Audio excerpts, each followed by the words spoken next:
Good evening, everyone. At this time, if you'd stand and join us for the pledge.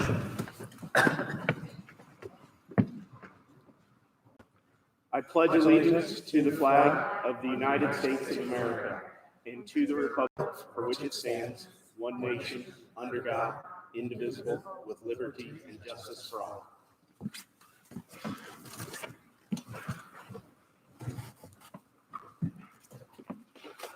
Good evening, everyone. Need to approve tonight's agenda. So 3-1 approval I need a motion to approve tonight's agenda 2/23 of 21, please. Second. All those in favor? Aye. Opposed? Agenda is approved. 3-2 action item from closed session. I need a motion to approve the closed session minutes from 1/27 of 21, please. Second, please. Second. All those in favor? Aye. Opposed? Motion approved. Section 4, Finance, discussion only, district bonds. Do we have some presenters here this evening?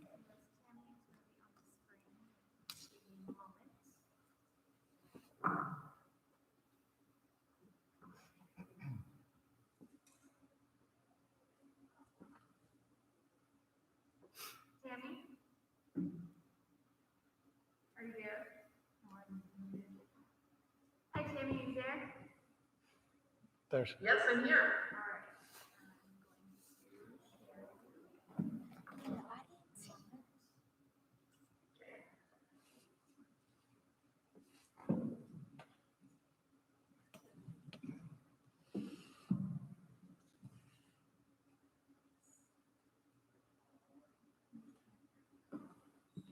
All right, can you see it? I sure can. You're ready to go.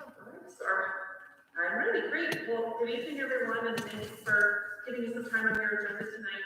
Ann Noble sends her regrets. She has double duty tonight, and there's a slight chance she may be able to join us at some point, but I'm glad to go ahead and get started and take you through this presentation to talk about another refunding opportunity for the district. So if we go to the next slide, these are the topics we'll address. First, just a review of the district's existing bonds and a focus on the 2014 B bonds that are callable coming up relatively soon.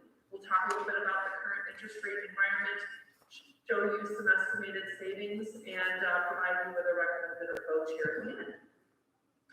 So if we go to the next slide, this is a picture we've looked at before. This is the review of the existing principal payments on the district's bonds. So every series of outstanding bonds is listed on this page. And at the bottom, you can see the purpose of each issue and whether or not it has a call date. And anything, a number that has a box around it means that that's a maturity that's callable. And we're going to focus tonight on the district's 2014 B bonds, which you can see the callable maturities are shaded in a light green color. And the total principal that's callable is about $6.6 million on February 1st of 2022. And a little more detail on those 2014 B bonds on the next slide. As I mentioned, there's roughly $6.6 million of callable principal. The average rate on those bonds is a 4.4%. And under current federal tax law, the district may refund or restructure these bonds at any time on a taxable basis. But if it wants to do so on a tax-exempt basis, again, under current federal tax law, the soonest you can do that is in November of 2021. So our discussion tonight will focus on looking at whether it might make sense for the district to consider refunding them on a taxable basis now for savings, or to wait until the fall of this year and do it on a tax-exempt basis. So this is just a picture to show you the existing debt service payments on your bonds, so annual principal and interest payments that you can see for each column. So for example, for levy year 2020, the annual debt service payment is about $5.5 million, and based on the levies that are currently on file with the county clerk, that payment would grow to about $6.3 million in levy year 26 before dropping significantly in levy year 2027, and then after that, all bonds are paid off. And there's a call-out box in the upper right-hand corner, just showing you again that the callable principal payments on those bonds are from 23 through 27 levy years. And if we look at the next slide, just looking at this from a tax rate approach, and assuming that the district's EAV grows at a conservative rate of 1% per year, you can see what the projected bond and interest tax rate is for the next several years. So for levy year 19, as referenced in the call-out box on the upper right-hand corner, that bond interest tax rate was 67 cents. And if the EAV grows at 1% per year, that tax rate would grow to about 74 cents in levy year 26. Again, this is based on your existing debt service payments. So if we go to the next slide, I would like to talk for just a couple minutes about the interest rate market. And I'll first focus the discussion on the tax exempt market. In the past, Ann and I have talked with you about the municipal market data index, or the MMD, which is an amalgamation of AAA rated municipal bonds across the country. And so whether you're a school district in Illinois or a different type of governmental issuer of bonds anywhere in the country, your bonds are going to sell relative to, or at a spread to, what this index is doing. And this just goes back a little bit more than a year. And you can see on the left-hand side of the page, what happened at the beginning of mid-March, almost a year ago. There's Ann. You made it, Ann. Great. I did. Wow, you guys are very speedy. We're efficient, I guess. I will just let you keep going, and I'll just, I'm here. Great. Thank you. And for sure, we'll love to have you chime in. We're just beginning to talk about the MMD, and this goes back, as I said, a little over a year ago. And beginning in March of 2020, you can see what happened when the COVID crisis kicked in. And for about a month, not only over that course of time, you can see how rates really spiked pretty quickly, but for about a month, we had barely any municipal bonds sold anywhere across the country. It was a really, really quiet market, understandably so, given that everybody was trying to figure out what was happening during COVID. But then things started to settle down in April, and really by the beginning of May, we got to a much calmer, stable municipal bond market. And you can see what the trend has been for the last several months. Back in early August of 2020 was the newly established historically low spot in terms of interest rates. And you can see over the last several months, during that time, we've had some, what I would say, some normal volatility with rates coming up and trending back down. But really over the last few months, we've been in this unbelievable interest rate environment from a tax exempt point of view. And the main driver of that has been that municipal bond supply has been so low. There's just not enough to keep up with that investor demand for municipal bonds.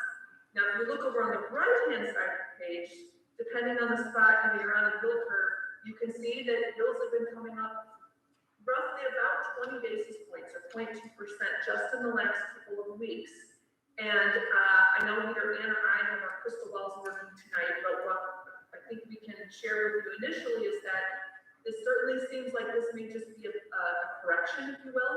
When rates have been at historical lows for as long as they have, there's certainly a point when rates will start going back up.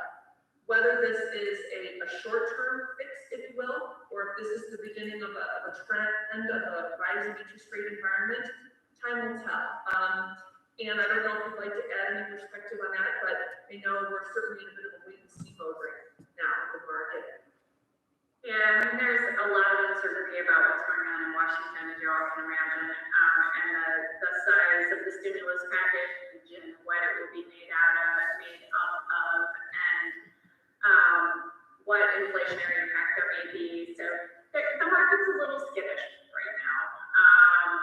So, I think Tammy's right. We, of course, we don't have our crystal balls. We have no idea where we'll be a month from now, or 4 months from now. But we are still at unbelievably low ratios compared to overall historic lows. We're so close to those levels. And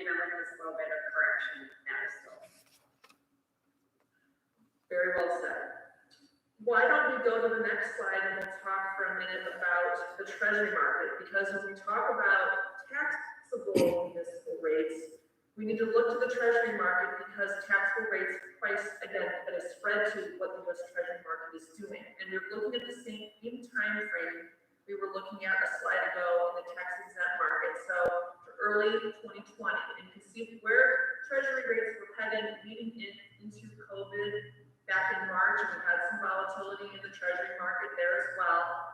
But you can see what the trend has been for the last several months, and you're actually been in the pattern now for quite some time where those Treasury rates have been coming back up. And in fact, we're at a point now, particularly on the longer end, like if you look at the 30-year Treasury in green, we're at the spot we were before COVID kicked in last March.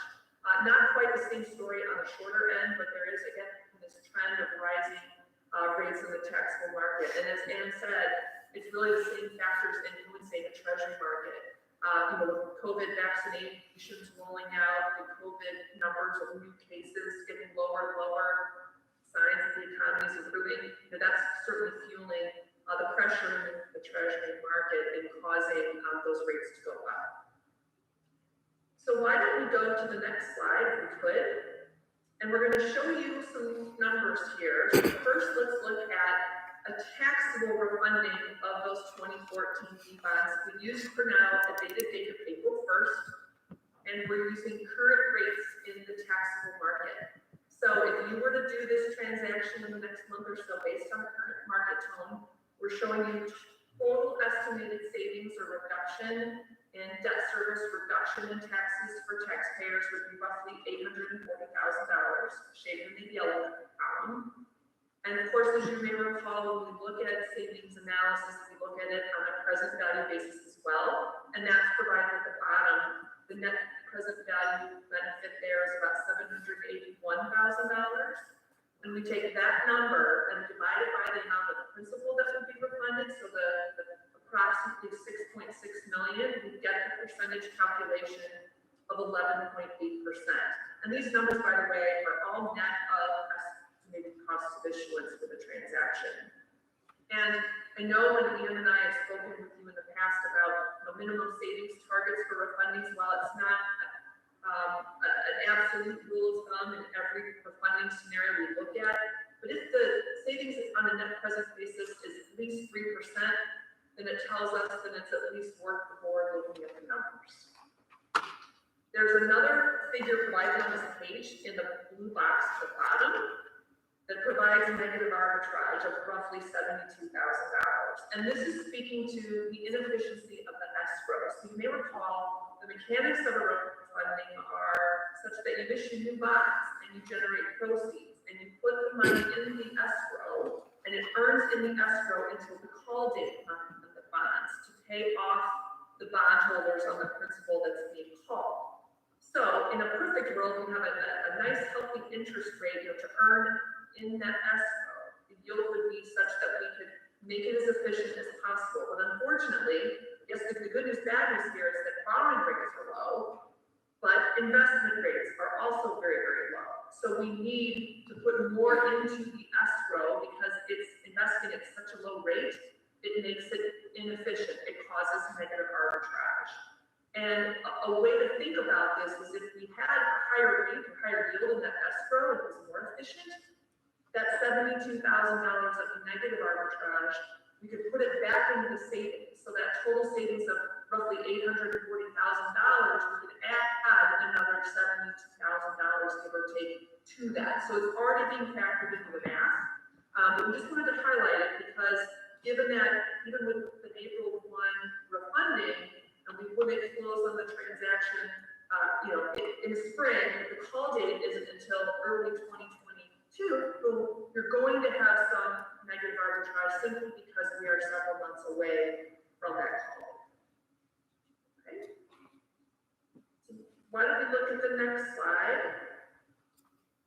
Here are the estimated savings at current market rates for a tax-exempt refunding. So again, this would have to be in November of this year because under current federal tax law, we cannot refund these bonds on a tax-exempt basis any sooner than that.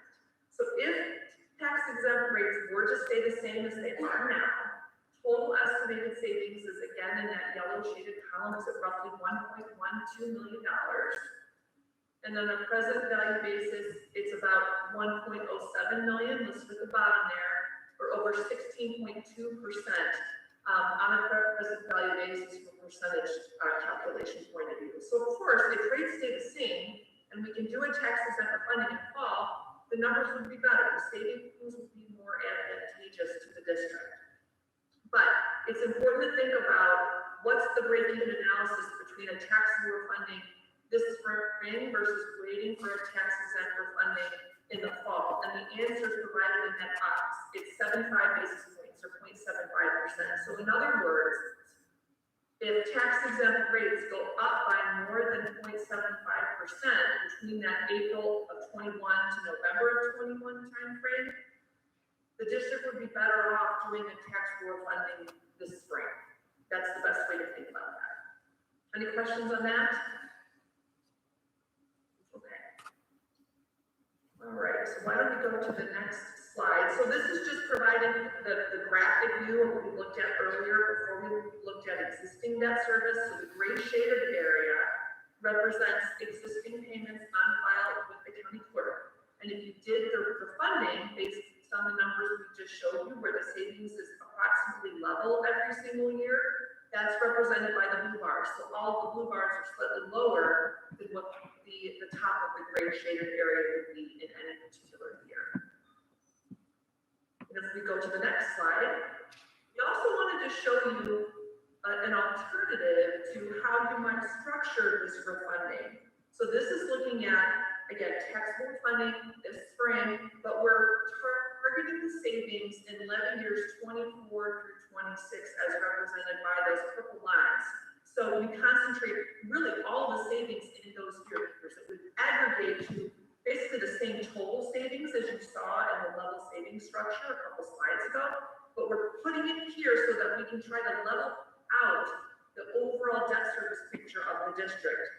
And when Ann and I talked to you about refundings over the last couple of years, we've taken that strategic approach to try to continue to level out your annual payments so you can have a more consistent debt service payment stream going forward. So that's also another consideration of how it might be structured. And similarly on the next slide, this is looking at the tax rate. So with that structure, if you were to level out those debt service payments in those three targeted years, like I mentioned, like I talked to you about earlier, your bond and interest tax rate in levy year 19 was 67 cents. With this type of structure in levy year 26, instead of that being the estimated 74 cents with 1% annual EAB growth, here, with this type of structure, that rate would come down to 71 cents in levy year 26. Okay. So in terms of our suggested approach, certainly Ann and I recommend that the district consider refunding these 2014 B bonds. As you may recall from past experience with other refundings, in order to do that, it requires the board to adopt a resolution to authorize that sale. But the real important thing to think about right now too, and you may have follow-up conversations here as well, is whether or not you want to execute the refunding on a taxable basis this spring, or you want to wait and get closer to the call date so that you can do it on a tax exempt basis as soon as November. We also have to think about, as Ann described, the uncertainty of the markets, how much rates may continue to change. That would certainly change the estimated savings numbers, but would the district be better off doing the funding in the spring versus waiting to the fall? And then the last thing I would mention, Ann and I had some initial conversation about this, is the best way to offer the bonds to investors. So the district has experience with a public offering and a negotiated sale, but it also has had experience with a direct placement where there's a targeted smaller group of potential buyers that might buy the bonds, like the local bank, for example. And the amount of placement experience rose significantly in 2020, largely because of what was going on with COVID. A lot of banks stepped up and had liquidity and invested directly with these types of placements, but we started to see some of that interest wane in the latter part of 2020 and having a slow start in early 21, but there could be a benefit potentially to doing it as a placement versus a public offering, because a placement has lower cost of issuance than a public offering. It might have a somewhat higher interest rate than a public offering, but when you factor in both the rate and those costs, it's possible that a placement might be better off for the district. So that's something, not putting cart before the horse, but we would watch that closely and ultimately give the district a recommendation if and when it's ready to proceed with the refunding on the best method of sale to get the district the ultimate lowest rate. So I think that was all that was in the slide. Dan, please chime in if I missed anything or anything else you want to add. I'll just throw one little comment in there for any of you that really focus on these topics. I think we talked about this last year with you all. There is some discussion in Washington about passing legislation that would give us back tax-exempt advance refundings.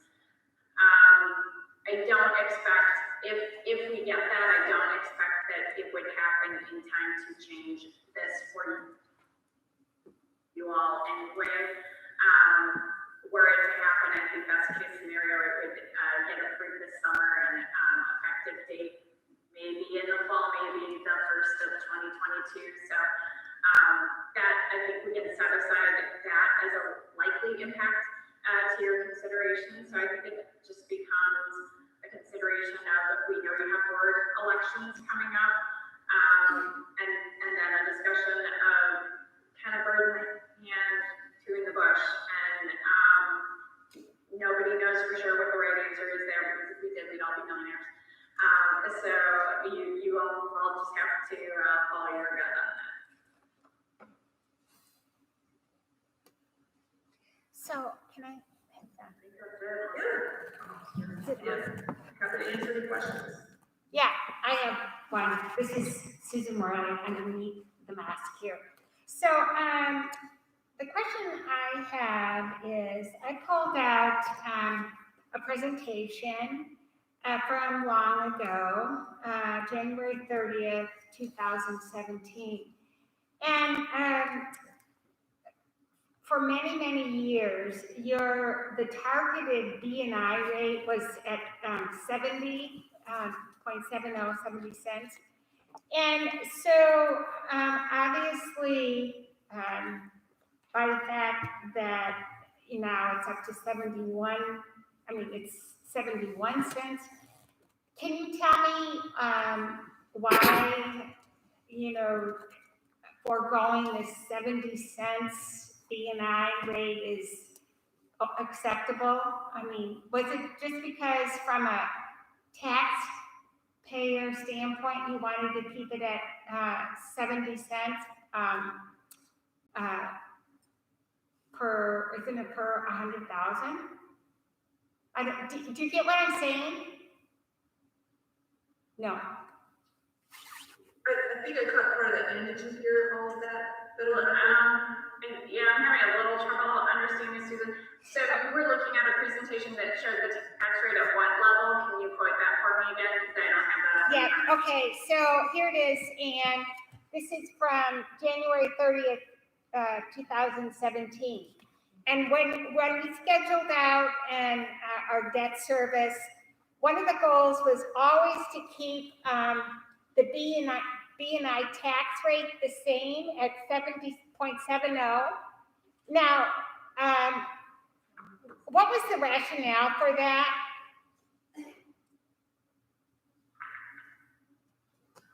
So I think I recall, and I think you will as well, in the past prior discussions, the goal was to keep that B&I rate at 70 cents. Yeah.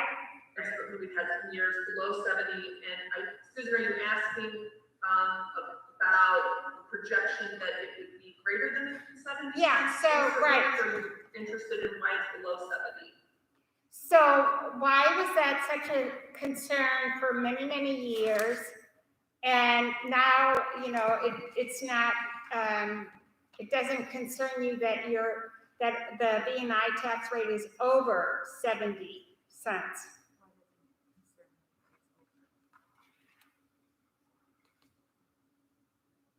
in those years that are projected. Well, you have a couple, I mean, aren't a couple of the slides that you've shown us, one is at 71 cents and, so obviously it's not a concern and a worry, and I was curious as to why, is it no longer applicable, or is our financial position better so that, it's not problematic that we are over 70 cents? Hey, Ann, I'll just call you.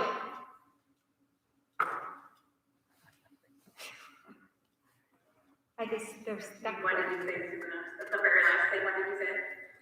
So, hey, Ann, I'll just email you. I'll email you, I Ann. think what we're getting at is just that, at different points during, the life of the bonds, different assumptions have been made regarding the assessed valuation of the district.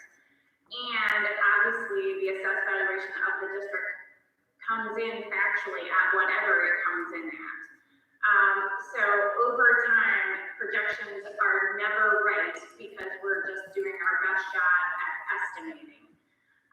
We've also done a lot of bond refinancings. So Right. the good news is you've saved a lot of money, but that does mean that we've seen some decrease in the tax rates on the short end because that's where the savings have been. And we haven't gotten to those later years where we have bonds maturing where that tax rate is a little bit over 70 cents. All right. So Okay. I think all those different variables are at play, but Tammy and I both, we'll pull up the historical analysis, Susan, and look at the same thing you're looking at. We're happy to talk. Okay, so, that would be good. You can just email me, because I have a couple more questions about the historical numbers. So I'll just ask you. But I do want to note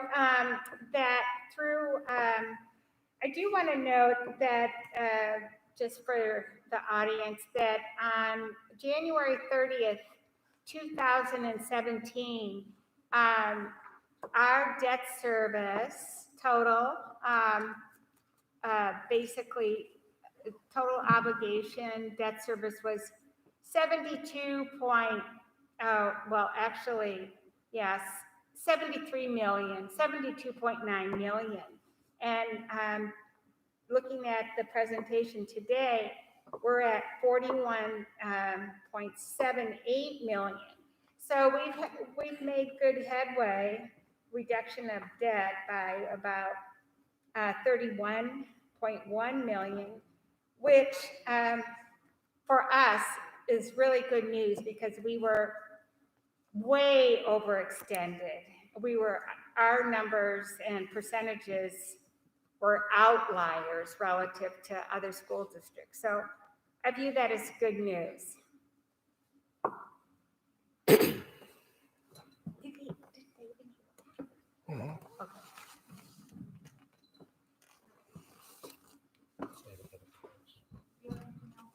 Does anyone else have any questions or comments for Tammy or Ann? Can I ask one? Sure. I don't know. We do not have anything else. Hey, so the big question tonight you're bringing up to us is whether we go taxable or tax exempt. I'm a big keep it simple, stupid person. So taxable or tax exempt is what we're trying to decide, correct? Yeah, well, it's really now versus later. Okay. If you do it soon, it's taxable. If you do it later, it's tax exempt. So it's really more a timing question. Right. And the thing that determines whether or not we should do that is based on somewhat of a gamble as to where the interest rate is going to go, correct? Yes. Okay. So then my next question, so I'm assuming back on your page 7 of your report is the interest rate historical perspective you're providing us to look at in regard to making the interest rate gamble decision, correct?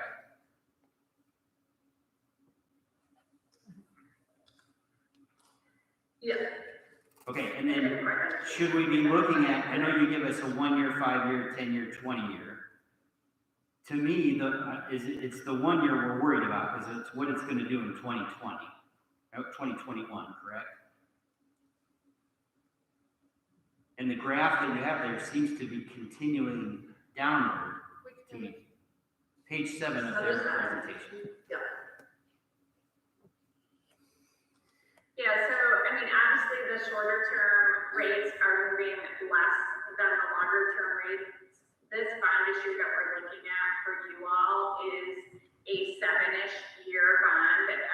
So somewhere between the two darker blue lines. Okay, that's what I needed clarification The for. range that your bond is in. The inflationary concerns that the market is starting to price in do affect the longer term bonds more than the shorter term bonds. So for you all, we don't have as much volatility due to the repayment term on your bonds as if we were doing a 20-year bond, for example. Does that get at your question? I am having a hard time understanding. Yes, for the most part. And then, is it safe to say that as emergency funds, et cetera, are pumped into the market by the federal government, that the rates are going to rise? And make sure I'm correct on this, the rates are going to probably rise as a result of that. The more that they do. That does seem to be what the market is pricing in right now. Yes, I do think that's what we're starting to see. The market is expecting a lot of money flowing into the economy, which will cause rates to rise. I think I'm good, thank you. Anyone else have any questions or comments for this? I have one. When does that decision have to be made on whether we go taxable or tax exempt? Dan, you wanna, Charlie, you want me to do that one? You go. There is no deadline or strict timeline on making a decision if you want to proceed with a taxable transaction. As I mentioned earlier, you need to adopt a resolution to authorize that transaction. We know that you have an election coming up in early April, though, and for example, if you said to us, we would like you to move as quickly as you can on the tax board funding, that transaction, in order for the current board to authorize it and sign off on it, would have to close by the time the new board is seated, whatever date that is in April. If it's such that we don't start the process and aren't going to price and close on a tax board funding until after the April election, then we have to wait for your new board to be seated. So it's a little bit time sensitive just in terms of if you say to us, go quickly, then we would need to move very, very quickly to effect it before there's a new board elected. But we know that that's hanging out there. And after that, we've got lots more flexibility because that resolution at that point with a new board would be in place for up to 6 months. There's flexibility within that timeline, but it just depends on how soon you think you might be ready to act. If that helps. Yeah, and it's not because we would think the new board wouldn't agree with the decision if we decided to move forward. It's literally just the legal construct in state statute that a current board can't commit a future board. So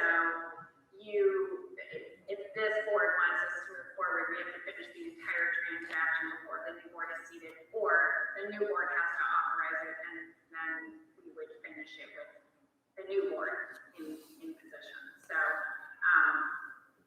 however you want to proceed, but there's no drop dead deadline that, if you don't do it by X date, you'll lose your savings. It's really just about what happens in the market. Thank you. Anyone else?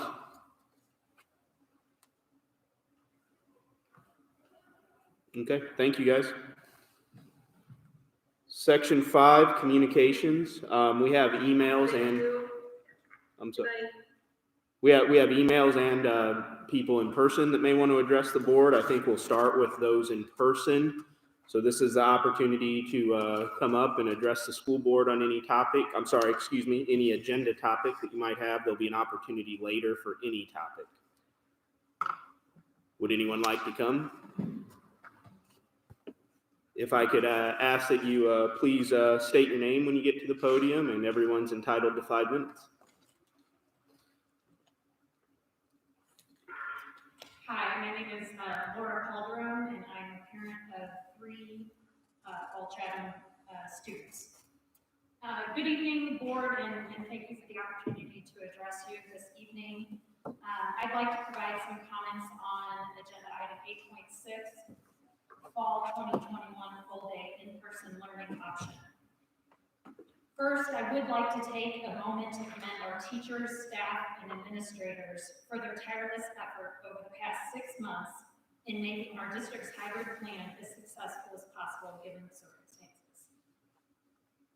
The work they all have done and the extra hours they've spent learning new platforms, providing asynchronous content, learning to reach students in new ways, and trying to cover an adequate amount of material with significantly less time in the classroom has been impressive and does not go unnoticed or unappreciated. That being said, the mere 13 hours a week of instruction our students are receiving is simply not adequate. And it really never should have been such a long-term solution, in my opinion. My own children have struggled each in their own way and are desperately in need of a return to normal. In less than 3 weeks, it will have been 12 full months since our students have received full-time instruction. Meanwhile, school districts in countries all over the world, in most states across our own country, and in many school districts even within Illinois, have been successfully providing an option for full-time or near full-time in-person learning for their students since the beginning of the school year. And many more have begun or are beginning to transition back to full-time this semester. No longer do we have to rely on predictions that experts made back last summer or fall about the potential spread of COVID-19 in our schools and communities as a result of in-person learning. Now we have access, and actually more than adequate access, to data that has shown that the spread of the virus is rarely attributed to schools. We also know that the data shows that our students are falling behind in so many ways. Even in our own district, we heard reported at the school board meeting last month that the number of students with failing grades has significantly increased. We also know that reported mental health issues among children in Illinois and across the country have dramatically increased as well. It's time we put the well-being of all of our district's students first. It's critical that their access to in-person instruction be returned to pre-pandemic levels and that their social, psychological, and nutritional needs are adequately addressed. Sufficient access to COVID vaccines for teachers and staff is an important component in ensuring the safety of our district's employees. And as of last week, appointments are more readily available to those in vaccine phases 1A and 1B, which of course includes teachers and staff. By next fall, it's likely that all adults that want to have a vaccine will have had access to it. Now, I fully understand that this pandemic has presented countless quite a difficulty for our schools, and it has presented difficult decisions for this board. And I'll be honest, I wish we were here tonight to discuss how quickly we could make the transition back to full-time this school year. Actually, I'd like to be hearing a plan tonight for how we can make that happen right away. But unfortunately, I understand that there may be obstacles that are standing in your way. Frankly, I'd like to see those obstacles discussed more publicly. But I'll focus on what I know we can change. In August, it will have been 17 months since Ball-Chatham students have been in a classroom full-time. At that point, anything less than full-time in person will be entirely unacceptable. Members of the board, I urge you this evening to support an option for full day, 5 days a week in-person learning for the 2021-2022 school year.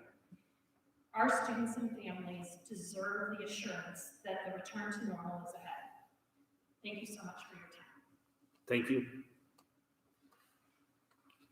Is anyone else in person that would like to address the school board? Randy, is there anyone waiting in the other room that just take a peek if you would, please?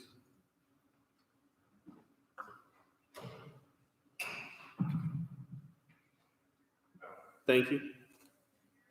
Actually, we do have some emails, correct? Yes. Okay.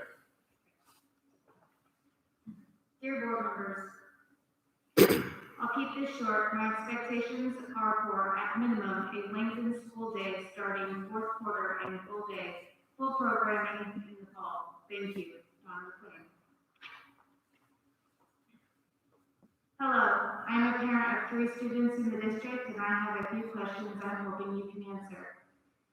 Who will make the decision if and when the students can return to full-time in-person learning? Will it be a matter of taking that by a vote for the board members to decide, or does Dr. Wood make that decision? Wasn't the superintendent and administration supposed to present the school board with a viable plan to return all grades back to full-time in-person learning as soon as possible? The board was told last fall that the change could essentially be done with the flip of a switch, and the board asked for the superintendent stated at the January open meeting almost a month ago he would have such a plan for review. Where is it? This was copied from the CDC website. My question is, why are sports and extracurricular activities being prioritized over in-person learning? K-12 schools should be the last setting to close after all other mitigation measures in the community have been employed, and the first to reopen when they can do so safely. Schools should be prioritized for reopening and remaining open for in-person instruction over non-essential businesses and activities. In-person instruction should be prioritized over extracurricular activities, including sports and school events, to minimize risk of transmission in schools and protect in-person learning. If it is safe enough to play sports, isn't it safe enough to be in the classroom? There are athletes that are spending more time at sports practices in a day than in the classroom. While I'm happy with athletes and support everything the athletic department has done to get athletes back on the field court, it means it's perfectly safe for them to be back in the classroom full time. Thank you. Daniel Lavich. With the recommendation from health professionals to COVID cases down and vaccine out, will our kids be going back to an in-person normal school schedule before the end of the school year? I personally think it is much needed for the kids to get a couple of normal months in before the end of the school year so they can kick off the next school year, fall of 2021, just as they finish the school year. Thank you. Diana Hutchinson. Hi, I would like to request for consideration of full-time in-person learning. Other districts are going back. New Berlin started back full-time February 22nd. Thanks, Kelly Short. With the upcoming February board meeting, is there any intent to add to the agenda a discussion on going back to school full-time? With the amount of change that has taken place in the last 6 months, the current return to learn information posted on the district website is no longer relevant, and the plan needs to be updated for getting back to full-time school. Our children can get an education they deserve. As teachers are currently eligible to be vaccinated, how many have taken advantage of this? Analytics, student success measures for school year 2020 through 2021 versus 2019 through 2020 should be available for first semester parents. What measuring sticks are you using, and when can we expect these? Please be courageous enough to show the leadership you did in August getting and keeping the K-8 students in school part-time, and in November getting the high school kids back to school. 12 hours of face-to-face instruction per week is not enough. I would like answers to the above questions, as well as when this discussion will be on the agenda. Thank you. Valerie Comer. Good morning. With March fast approaching, this has made me realize something very important. That it's almost been a year that our kids have been robbed of their education. I am very concerned with not hearing or seeing of any new plan of getting our kids back to school full time. This hybrid model was a good start to get things going. I have to be honest though, this being almost fourth quarter and only going 4 days a week and 3 hours a day is a joke. Not a single one of our kids are learning anything from this. One kids need more. They deserve to have a good education. We as a community need to make this happen for them. Fourth quarter is coming. I would like to hear from each and every one of you on what your thoughts are on getting our kids back in full time. I don't want to hear it's not safe. There are plenty of districts going full time with no issue. Thank you for your time and thank you for what you have done for our children so far. This time, though, we need more. Let's make it happen. Kindly, Julie Ruby. I am writing as one of many concerned parents. We are unsure why our children are being denied the same quality education as other private and public schools around our area. If IBPH has given guidelines for safety attending school with masking and the CDC statistics show schools are not super spreaders to COVID-19, why can our administration and school board not come up with a plan for our children to return to school the last quarter of the school year? If parents are willing to continue to provide transportation to and from school to cut down on bus needs, why can't our district come up with a plan to get kids the education they are currently lacking? If parents want to keep their children remote because they feel like that is the best option for them, then let them. Please let those who learn better at school return full time. Why are we not even discussing returning to full-time school this school year? Chatham is known for providing a better education than this. Please let's not stay complacent. Let's open the discussion and get a plan before fourth quarter gets here. Thank you, Katie Stripp. Please send our kids back to school. 12 hours a week of classroom instruction is not enough. Allow those who are uncomfortable to continue learning from home, but for homes like mine, allow my 2 high school kids back in the classroom 5 days a week. I prefer they go back full time, but if we can at least implement the 5 hours a day, 5 days a week model, that is better than what we have. My kids both take AP classes. This year, they are at a major disadvantage for their exams because there are millions of other high schoolers around the country who have had more classroom instruction. Our kids in Illinois are falling farther and farther behind. SHG has made full-time school work this year. I see no reason that Glenwood should be different. Continue to wear masks and keep things clean, but COVID numbers are rapidly declining and the availability of the vaccine will only continue to become more widely available. Thank you for your consideration. Please do what's right for our future and send these kids back to school. Aaron and Paul Getzman.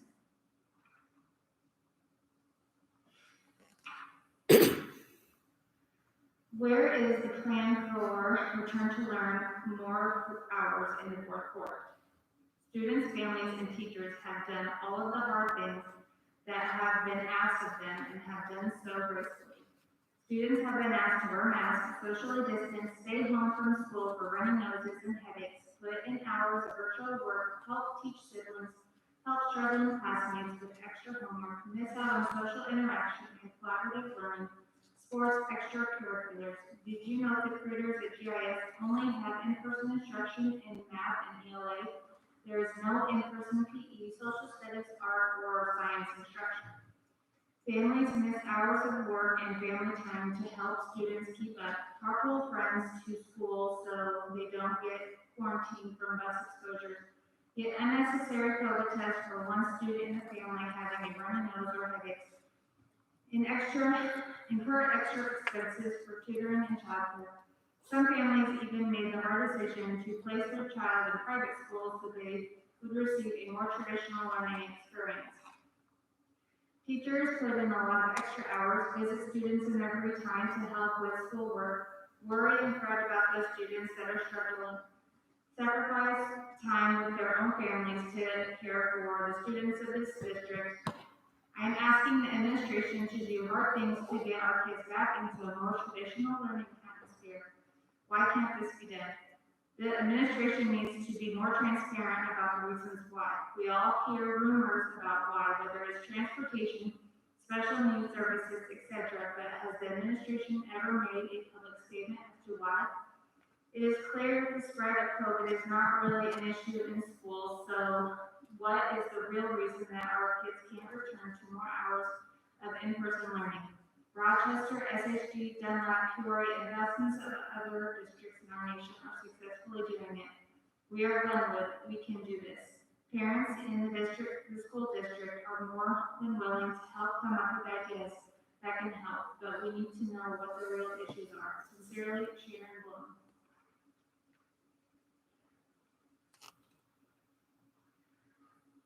Where is the plan that has been asked of you for months for the increase of student and teacher instruction time in the classroom moving forward?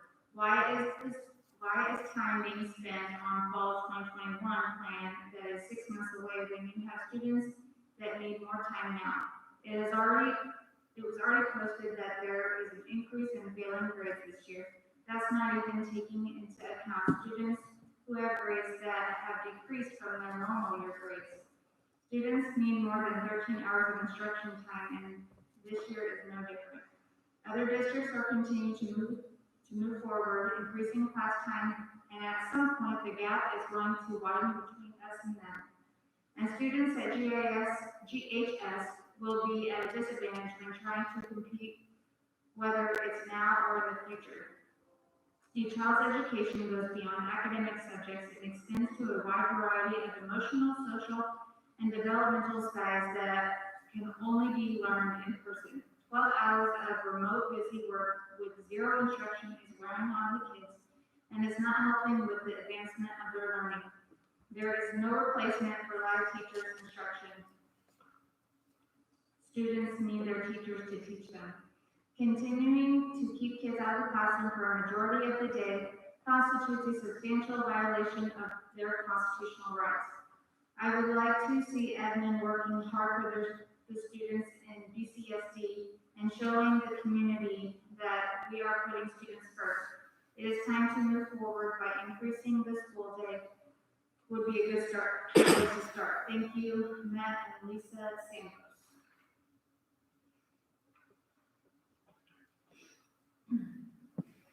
I am writing to request the board approve the schools extend the in-person hours to allow students to meet with class every day, 5 days a week. I have 2 kids in high school and 1 in 7th grade. These kids need more live in-person instruction time for each class. Meeting with each class twice a week is simply not sufficient.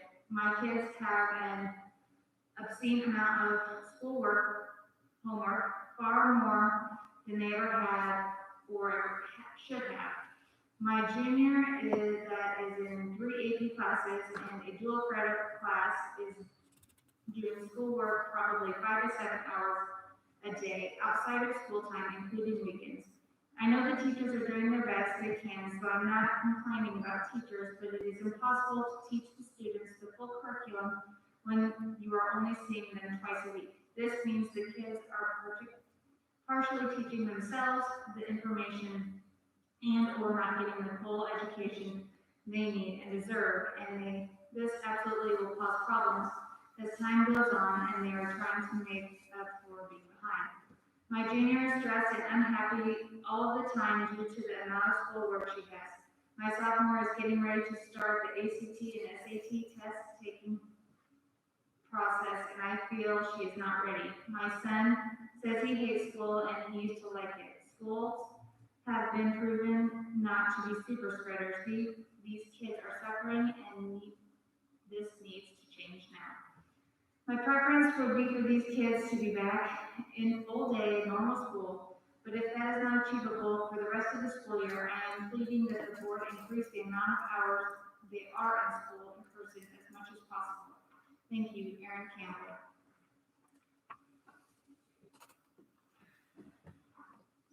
Two more. Dear Board and Dr. Wood, please increase the amount of time for in-person instruction for all grades in our school district immediately. Students in our district deserve the same educational opportunities as other students that have access to full-time in-person instruction. It can be done safely. We see it happening in other schools near and far. Since last fall, limited in-person instruction has been successful in our district, but frankly, it is not enough. The fact that the board is discussing a fall 2021 full-day in-person learning option instead of how to expand in-person instruction now is frustrating and discouraging. In addition, I feel it's a disservice to our community and especially the BCSD students. If BCSD intends to remain a top-tier school district, as I believe it is, then please focus on expanding in-person instruction for those who elect that option this year. Please don't please don't ask me to trust that there will be access to more in-person instruction 6 months from now when there's no evidence that our board has the courage, grit, ingenuity, and most importantly, the will to expand in-person instruction now. Thank you for your time, Rochelle Phipps. Hello, I'm for the increase in person instruction as all 4 of my children from elementary to high school age are suffering from this minimum that is being offered. Please do not fail our children anymore. Sarah. Is that it, Ashley? Yep. I just wanted to say one of those comments asked each of the board members, and I'm not putting anyone on the spot, but I just wanted to mention that one of those emails asked the board members to state where they fall on this subject, and I couldn't agree more with every single comment I've heard. So thank you for submitting the comments.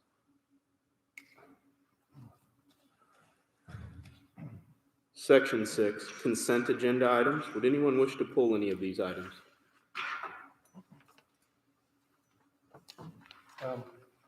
Mr. President, yes, item 6.7. 6.7's been pulled. Does anyone wish to pull any other items? Seeing none, I need a... Did you have another one you wanted to pull, No, Pat? that's it. That's it. Seeing none, I need a motion to approve 6.1 through 6.6, please. I'll make that motion. Could I have a second, please? Second. Ashley, will you roll call it? Phipps. Yes. Rural. Yes. Maddox. Yes. Barry. Yes. Worley. Yes. Bryant. Yes. And Brewer. Yes. Pat, you had 6.7. If you want to grab the mic there. Right there. Yes, real quickly, I just wanted to mention that these policies require the naming of a non-discrimination coordinator and a complaint manager. And in these policies, it still shows Ashley Lamotka as the name of it. We'll get that checked. Okay, just want to make sure that's it. Other than that, that's all I have. Well, and just so you know, Ashley left today, so she's on her way to Georgia, and that was taken care of. I think she put that in about a week ago, so. Okay, cool. Yep. So I need a motion to approve 6.7 pending an update of replacing Ashley's name on Motion. Second. there. Ashley? Bryant. Yes. Brewer. Worley. Yes. Barry. Yes. Maddox. Yes. Rural. Yes. Phipps. Yes. Brewer. Yes.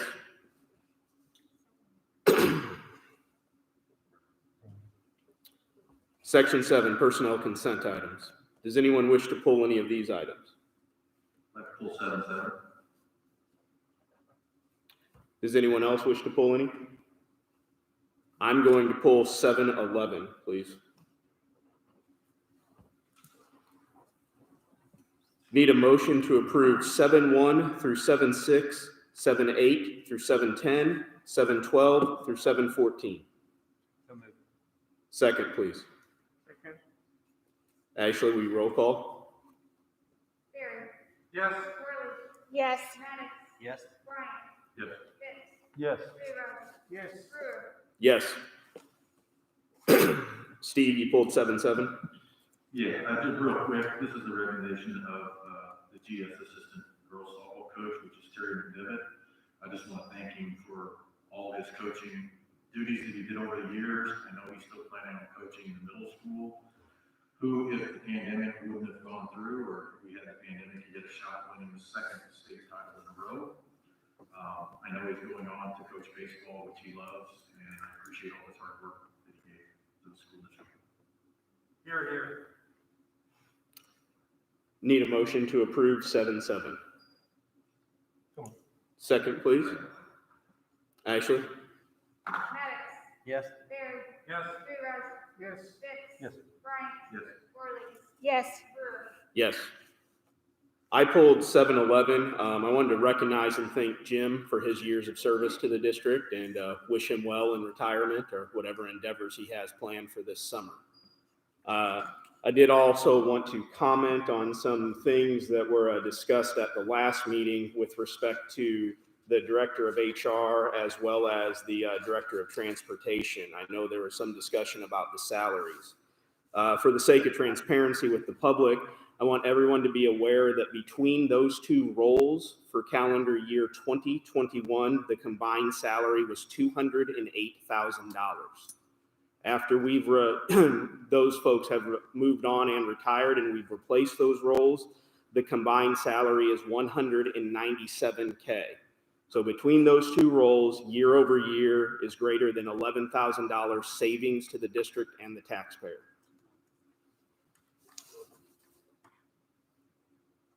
Need a motion to approve 7-11, please. Bill, can we? Oh, yeah. Oh, absolutely.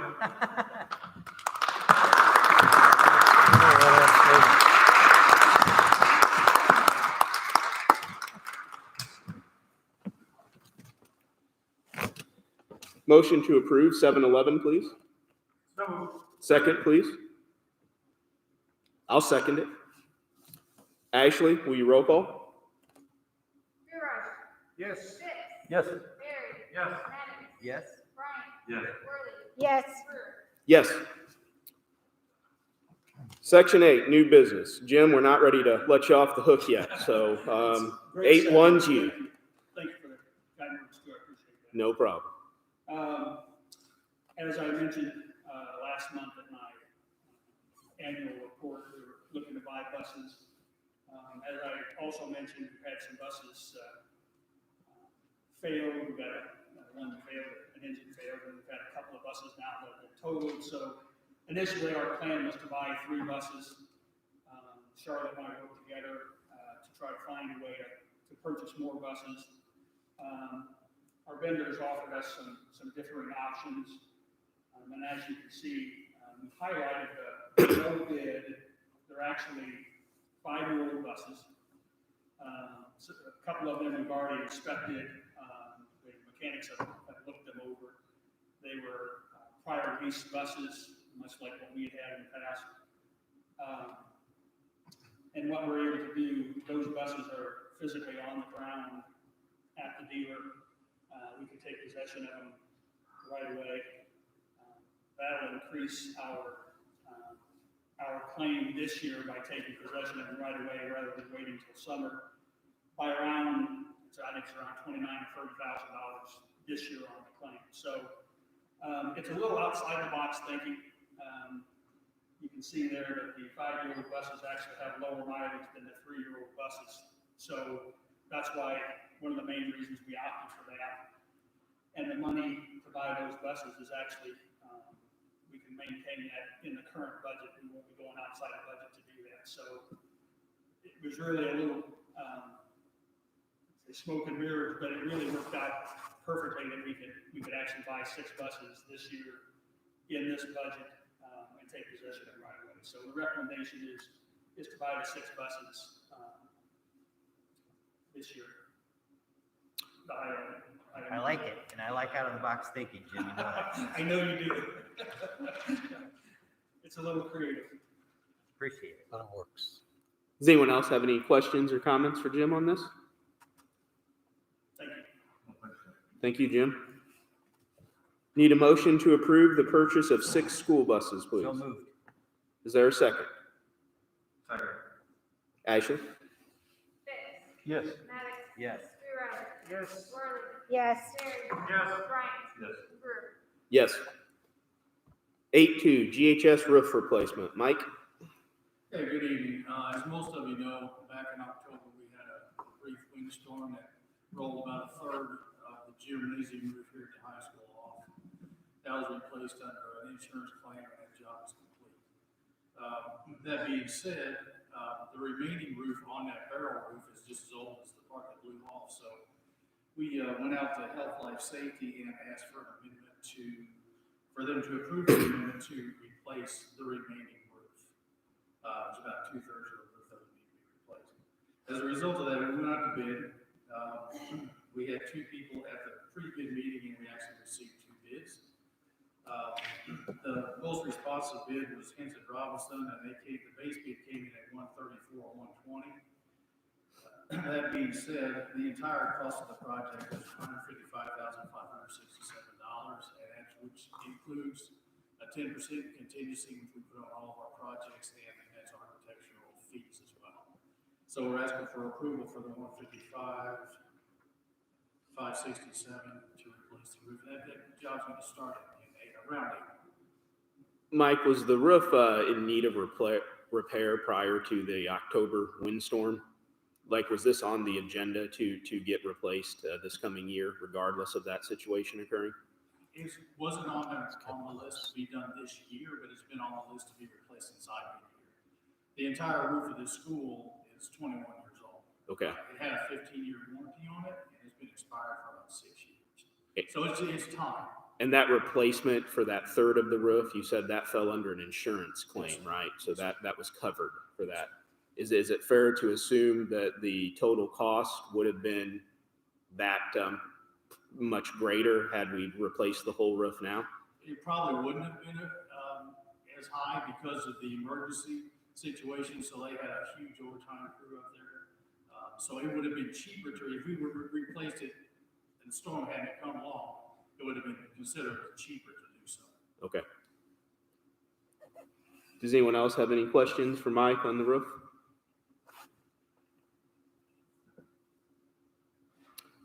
Need a motion to approve the GHS roof replacement, please.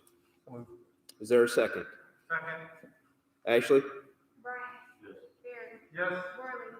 Yes. Maddox. Yes. Fix. Yes. Rewrite. Yes. Brewer. Yes. 8-3, district-wide mechanical repairs. Mike, you're up again. Yes, sir. So we have an increased amount of mechanical repairs in the district, and most of that's due to the resignation of one of our technicians that resigned last year. So in an effort to maintain transparency, rather than give everybody one company all of the work, we wanted to put it out on the street to bid it out to maintain transparency, to show that we've done our due diligence and paid the lowest amount that we could possibly pay. So 2 bidders were at the pre-bid, and we got 2 bids. The low was Air Masters, and basically what I did, I put it out as an hourly rate, what their hourly rate would be for standard hours, what their hourly rate would be for overtime hours, and then their material market, which every company has that. Air Masters came in the most responsive. So the recommendation is to bring Air Masters in, and it's going to be a 1-year contract with our option to renew on a yearly basis for 2 years. But we'll monitor what they do, the work that they perform, and they've done really well for us over the last 6 or 8 months, along with all the companies that we've had. But these guys came in with the most responsive bid, so the recommendation is to give it to them for the amount that they have, $150 an hour. Does anyone have any questions for Mike on this? So my assumption is that the workload is small enough that it doesn't warrant us trying to hire someone. We did hire someone. Unfortunately, due to COVID, I've not been able to get that person trained up to the level that we need. Okay. That is my objective. I just haven't been able to do that yet. But we did hire an individual with that in mind to get him trained up. Mike, with this contract, are we obligated to give them the repair work? So I guess what I'm asking is, you said this was a year contract. If you have that technician trained up to speed, say 6 months from now. Well, no, we're not obligated for an entire year. No. really the key to this whole thing is they have to have the ability to monitor or to be able to manage our billing automation systems, which is the trickiest part. So we're just, I mean, they don't come in on every repair, they just come in when I need them. So there's no guarantee of how much work they get, they don't get, that has nothing to do with anything. It's just if I need them, that's who I call. Any other questions or comments for Mike on this? Yeah, how long do you think it's gonna take your new staff to get trained? Depends on COVID, sir. I don't know. I tried to get our new guy into Daikin, which is down in Chesterfield, Missouri, and they're closed indefinitely. I mean, the business is open, but the training portion is closed indefinitely. And they offer online classes, but some people, you know, including myself, I mean, I can't really learn with an online class. I mean, I need to be in a classroom, and I think that's the same situation with the guy that hired. So just as soon as I can get the training done, that's what we're gonna do. Okay, thank you. If nothing further, need a motion to approve district-wide mechanical repairs. I'll make that motion. Oh, sorry, I'll second. Thank you, guys. Ashley? Worley. Yes. Bryant. Yeah. Pitts. Yes. Durant. Yes. Terry. Yes. Maddox. Yes. And Brewer. Yes. 8-4, Chromebook purchase. Yeah, Josh Mulvaney is our tech director, and he is not here this evening. And we are looking to, he has proposed the purchase of 3,000 Chromebooks, Chromebook OS management license to Ball-Chatham for $723,000. Josh did provide board descriptors and additional information for the board to review. The district's current lease of 3,000 Chromebooks will expire at the end of this school year. The current 3,000 Chromebooks coming off the lease will have to be returned. The district is, or will work with the district. They must submit a purchase order now in order to work with us. Billing will not begin for the new lease until July 2021. There's already a budget line for the leasing of technology equipment that can be used for this purchase. Administration is seeking permission now to possibly purchase more, knowing that ESSER grant money could potentially be used for this. Permission is being asked now so that the administration does not have to come back to the board for a second time. So this is a matter of to ensure that we have them here by the fall. Yes, we it is. We need to put the order in now. Yes, we do. And we won't receive billing for that though until after July. Until July 2021. How many are you talking about purchasing? 3,000 leasing. 3,000. Leasing, and what's the warranty on how long is the lease? I'd have to see if he's put this in the descriptor.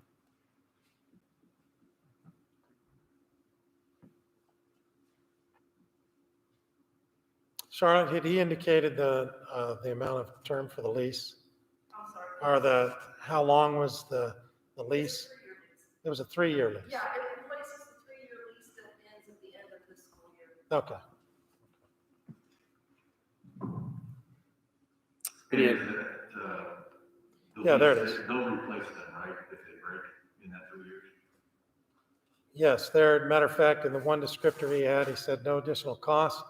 Administration will look to work with the leasing vendor to put these on the 3-year lease. So yes, they will. The reason I ask is laptops, Chromebooks, used every day, have a life expectancy of about 2 years. So I just want to make sure that we're covered, that we're not coming back to the table to purchase them with 1 year left. Well, and to talking with Josh, we've had a good experience with the product. And as such, we're going back again to the vendors that he's familiar with and that have provided good equipment for us. Yep. Is there any other discussion on this item? Need a motion to approve the Chromebooks. So moved. Ashley? Durant. Yes. Terry. Yes. Pitts. Yes. Worley. Yes. Bryant. Yes. Maddox. Yes. Brewer. Yes. 8-5 is information only, policies for first reading.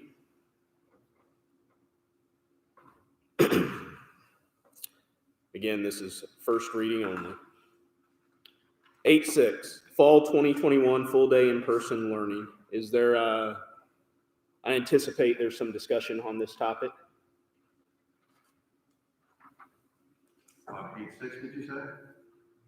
Yes. Yes. Would anyone like to comment on this? I would. Well, could we have some introductory comments from the administration or where you are now? Do you have some introductory comments? I would like it. Tell you what, let me get the board first, and then we'll bring Okay. administration in. Okay. Okay. Steve, you had some. Yes. Mr. President, would you please ensure that I'm allowed to read my statement fully? I know it's probably going to take more than 5 minutes. Yes, you have all the time you need. I feel it's very important to everybody, and it's been a contentious subject for quite some time. I'm going to read it because I can't remember it. Good evening, everyone. I'd like to address an issue that we all feel is very important, no matter what side you are on. Students in the class full-time. This seems to be the item of contention right now at this moment. Schools reopening full-time and students receiving the education they deserve. We have an obligation to this community to educate all of our students.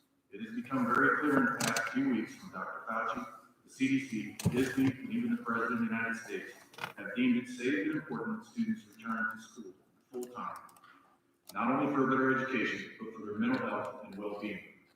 This can be done as long as there are safety measures in place for the students, teachers, administrators, bus drivers, custodial staff, cafeteria, security staff, and everyone involved in the school.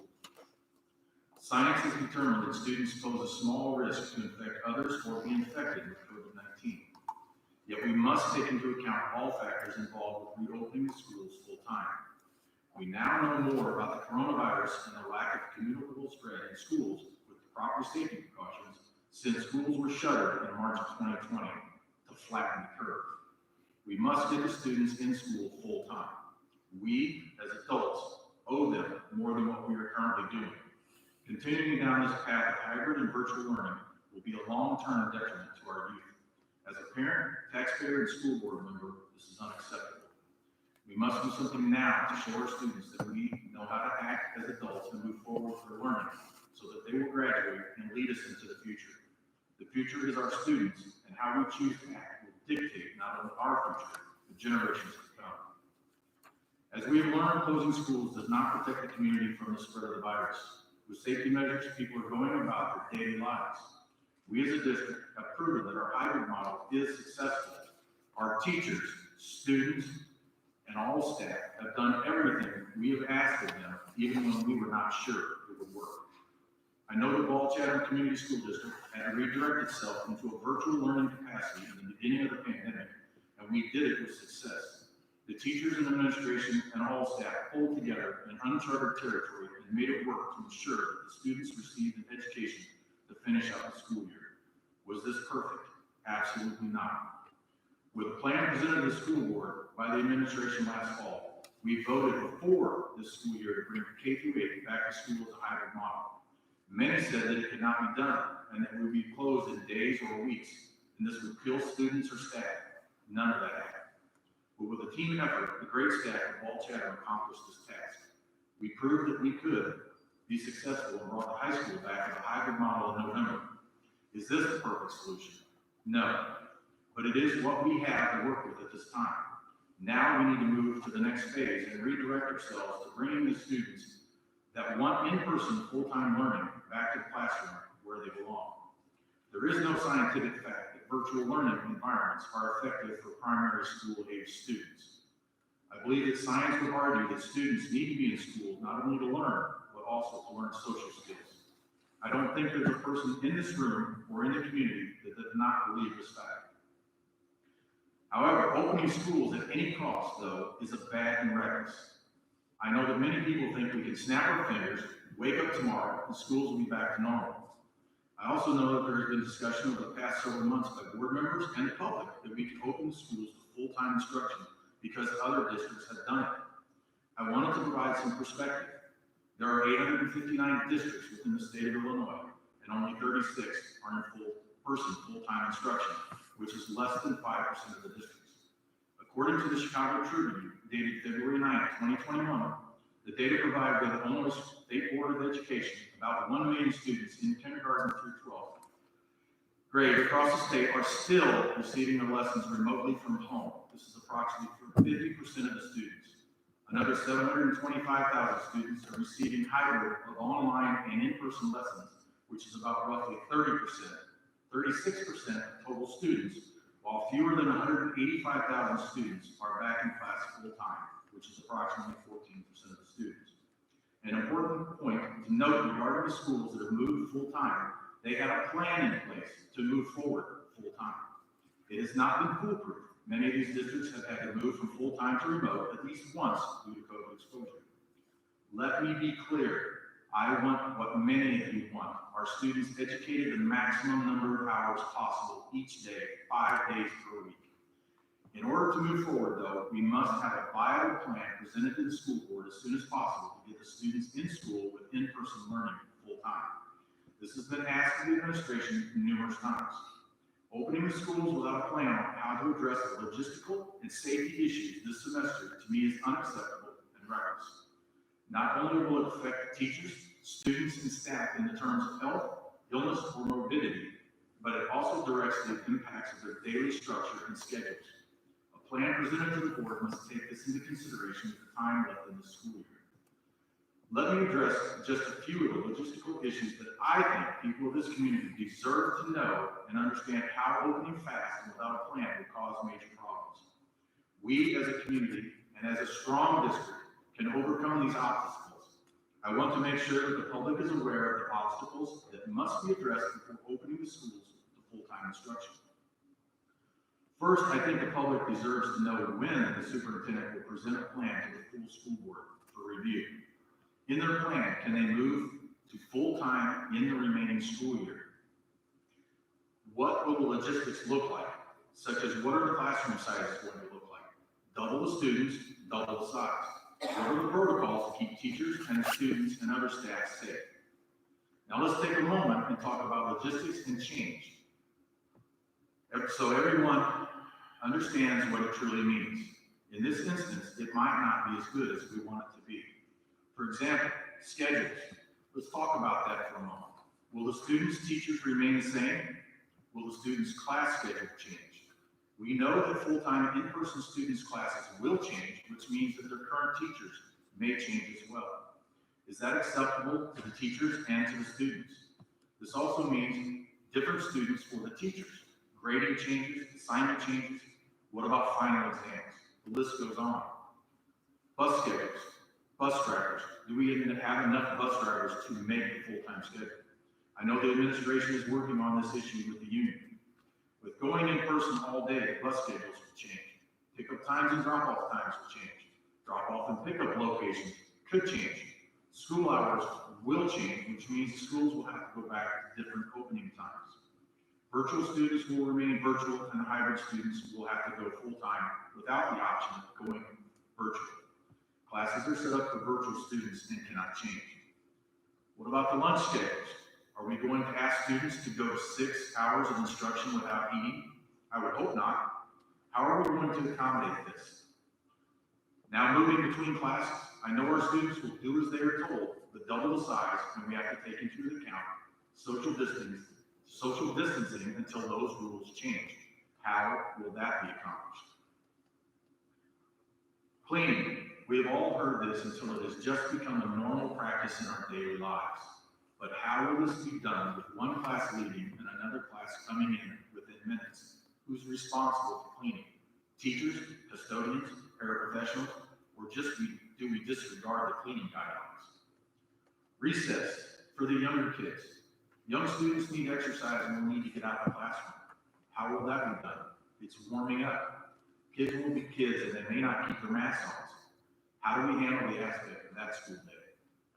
Furniture. The furniture was moved out of the classrooms to make more room. Where is it stored, and can it be moved back for the teachers to have access to their furniture? Then we go to the union leaders. Have they addressed this with their constituents and the possibility of going back to full-time instruction this year? I'm not trying to stop the students from full-time in-person learning, but rather I am trying to educate not only myself, but others on the obstacles that we will face forcing the administration to open the schools without a viable plan addressing not only my questions, but many others.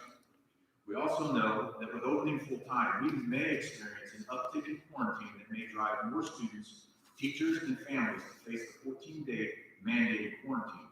Can the district and families handle that added burden? I will not drag on, but as we reach the next milestone of vaccination, we may be in a better place to answer these questions. Teachers are just now getting scheduled if they want for their first vaccination and are 21 to 28 days from the second dose, depending on the vaccine, putting us at the end of March in the best case scenario. That would leave us less than 8 weeks of school to implement this change. I also want to say that after the length of time our students have endured adults making decisions for them, it is time for the adults to act responsibly and move toward the future of the students. We need to stop arguing, speculating, and being afraid, and open the dialogue to get the students back in the classroom full time. In closing, I want to make it clear to the public that it is not the responsibility of the school board to make the plan to return our students to full time in person. Rather, this is the responsibility of the school superintendent and the administration. They must first bring a viable plan to the school board to review and approve that covers the logistical and safety aspects I mentioned earlier. This has not been done despite numerous requests. As I've mentioned in the past, we must have good communication with the community, the Board of Education, and all staff. We must have transparency in dealing with this situation. If that means we can go back to school this year, that's great. I am all for it. But we need to do it the right way. Even if the rules, guidelines, or any other factors do not change from this moment forward, I expect that we lead our students and make certain they will be back to full-time instruction starting next school year and not a hybrid model. Anything less is totally unacceptable. Thank you. Thank you, Steve. Does any other board members have any comments at this time, please? I'm just gonna ask a question. So we have an action item at 8.6 for new business, which says to approve the intended fall 2021 full day in-person learning option, and there's no option presented. So I'm assuming that we're gonna talk details of the option before we have discussions about what we think about the action item on which we're going to be asked to comment. Yes. Doug and Jen, Yeah. would you like to? Sure. Want to see the microphone?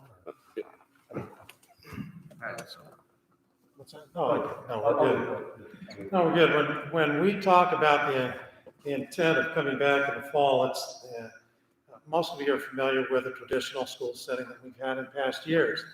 And that is the full intention of this administration is to return back to our normal schedule. Now, I will say, when we look at that, what is that going to look like? I know we've learned a lot over this pandemic. There have been some silver linings. You've heard this quite a bit. But we do plan to have our students back full instruction. I've been asked, am I willing to make that commitment? Absolutely, I am. I wish that I had a silver ball. I wish that I could predict things. I cannot. What I can do is work on the information and the data that we have. We implemented a plan. Oftentimes you'll hear that a plan has not been presented. We did. We have a plan that's been presented. It's a model that's been presented, and it's worked very well for us. There are, much like was said earlier, there are 850 districts in the state of Illinois. There are very few that are back in full person. And I think people need to understand, the public, and we will get more information to you. Many of these schools, configurations are much different. They're larger or smaller. They may be larger buildings with less students that allow for some of the flexibility in terms of having students in classrooms. For us, we've gone through what those maps look like, what a classroom would look like. We would displace many students. There would be many disruptions to what we plan on doing. A hybrid model provided choice. We would like more face-to-face instructional time. There's no doubt about that. That is certainly a goal of ours. But at the end of the day, we know that, and I've been asked, so I want to answer this very clearly. Somebody will say, well, what's the difference between the fall and now? Well, there is a big difference. One of the things that we're seeing is vaccinations are becoming much more prevalent. We're seeing many more people getting vaccinated. Now, perhaps there's a reduction in time over herd immunity. There are a variety of scientific and data type kind of indicators that perhaps will move that barometer. One of the things that we've put in place has been a very sustainable plan. When you hear of students and schools coming back, you have to understand the context in which that is being stated. There are many that are coming back from a fully remote environment. Well, we've been in an environment where we have had a hybrid model in place, and that is one that many people are moving towards. It's not perfect, we're not saying that. We understand that there have been some challenges. We know that there are students that have struggled, and we know that there are a lot of students who've had a great deal of success, for whatever reason that might be.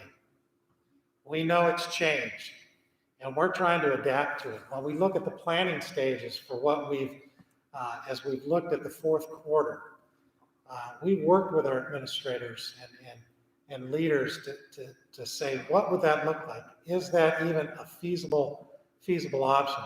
I know one of the things that was mentioned, there are some of the schools who were mentioned tonight, and I know them personally. I know their administration, and I've spoken with them on several occasions. And coming back has been more than a challenge. For many of these, it's been a student coming in and out of session up to 12 times within a quarter or a semester. Is that best for kids? And I think we have to ask ourselves these questions. One of the things that we've been able to come and get underway has been our sports and activities and clubs for our students. That's phenomenal. Our students have done a great job. Our parents have reinforced this at home. So they've come back into the schools and they're participating. And I will go back to the model that we've put in place have allowed for much of this sustainability. If you look at, for example, we talk about CDC, we talk about IDPH, there are a lot of regulatory agencies out there. The one that governs us locally is the Sangamon County Health Department, and they have not adjusted. So when we look at distancing, extremely important, and I will attest to the fact that I do believe that has been a saving grace, is maintaining much of our distancing and cleaning protocols. Our buses, making sure that our distancing on buses is appropriate. If we were to increase and double up, there's an absolute mathematical, as we've gone through, probability that that would increase exponentially. And so now those kids perhaps that are not only going to school because we've put a choice out there, that are participating, that if, because those restrictions are removed or lessened to a degree to where when we have to go back and contact trace, that now they're ineligible because they're in quarantine to participate, that would be a shame as well. Our goal is to keep our students in school as much as possible. As much as possible. We also have our staff that we need to take care of. You've often heard amongst all of us that we have phenomenal teachers and phenomenal staff. And we're able to sustain a lot of that because of all of the guidelines that we've implemented as a school district.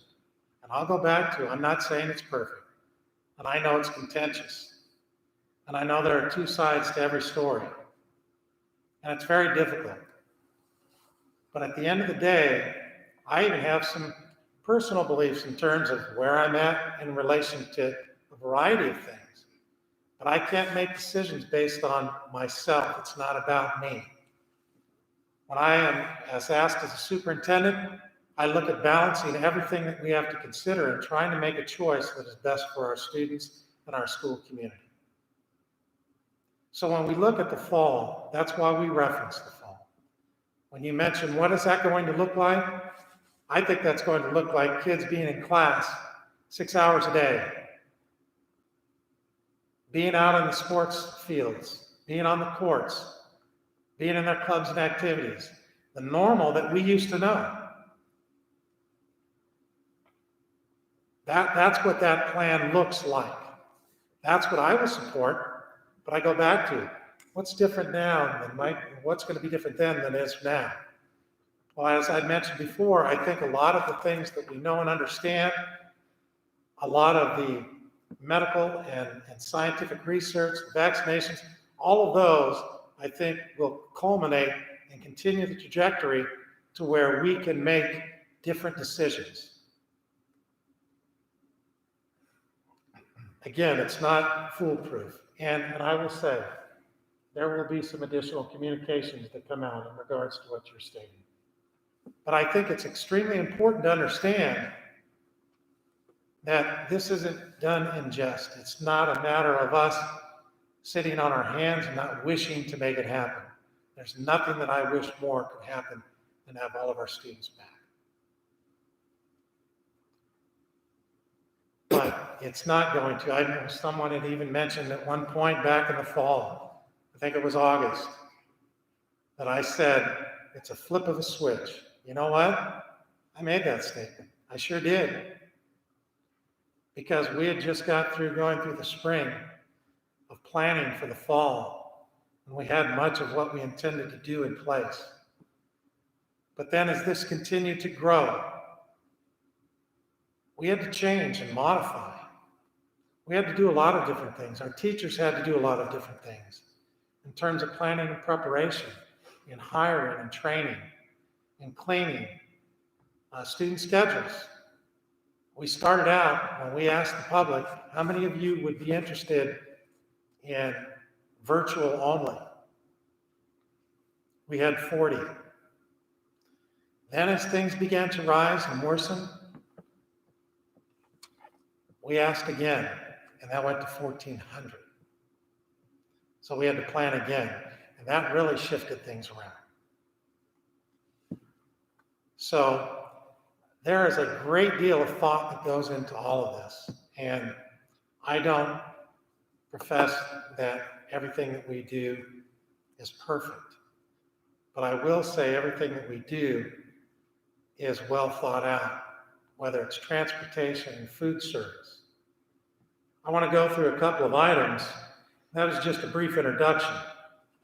I wanted to go through just a few items that will change if forced into a situation that would be very disruptive. Number one, student schedules will change. Number two, teacher schedules will change. Bus drop-offs and pickups will absolutely, while trying, now mind you, while all the while keeping these and trying to maintain these protocols.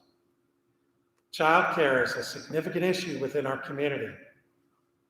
We have siblings who also watch. We have parents whose work schedules who have been adjusted to accommodate what we are currently doing. Again, those that, and we, at the very beginning, we said, listen, if you're going to go into virtual, know that you will be in that environment for the remainder of the year. So we're still maintaining that because the upheaval and disruption of trying to make sure that we're covering classes and still being able to offer the courses that we offer will be an overwhelming, insurmountable challenge if we come to provide the level of instruction that we've come to expect. Again, I go back to the current model provides sustainability. I've been asked this question by numerous districts who have often taken our model, and I say our model because it wasn't me developing this alone. It was many of our directors and our principals and our teacher leaders who helped prepare this and did an excellent job. So I want to give credit where credit is due. The challenges can be significant and the disruptions significant, let alone the regression that occurs with any type of change. Again, it's not perfect. Again, I know it's been challenging and perhaps haven't had as much information as perhaps I could have or we should have provided. But it's been because it's been such a balancing act, and we're trying to accommodate as much as we possibly can. So when I go back to why is that on the agenda? It's on the agenda because it is with full intent that we are back to our normal, what we would consider a more recognizable means of coming back for our students, our staff, and our school community.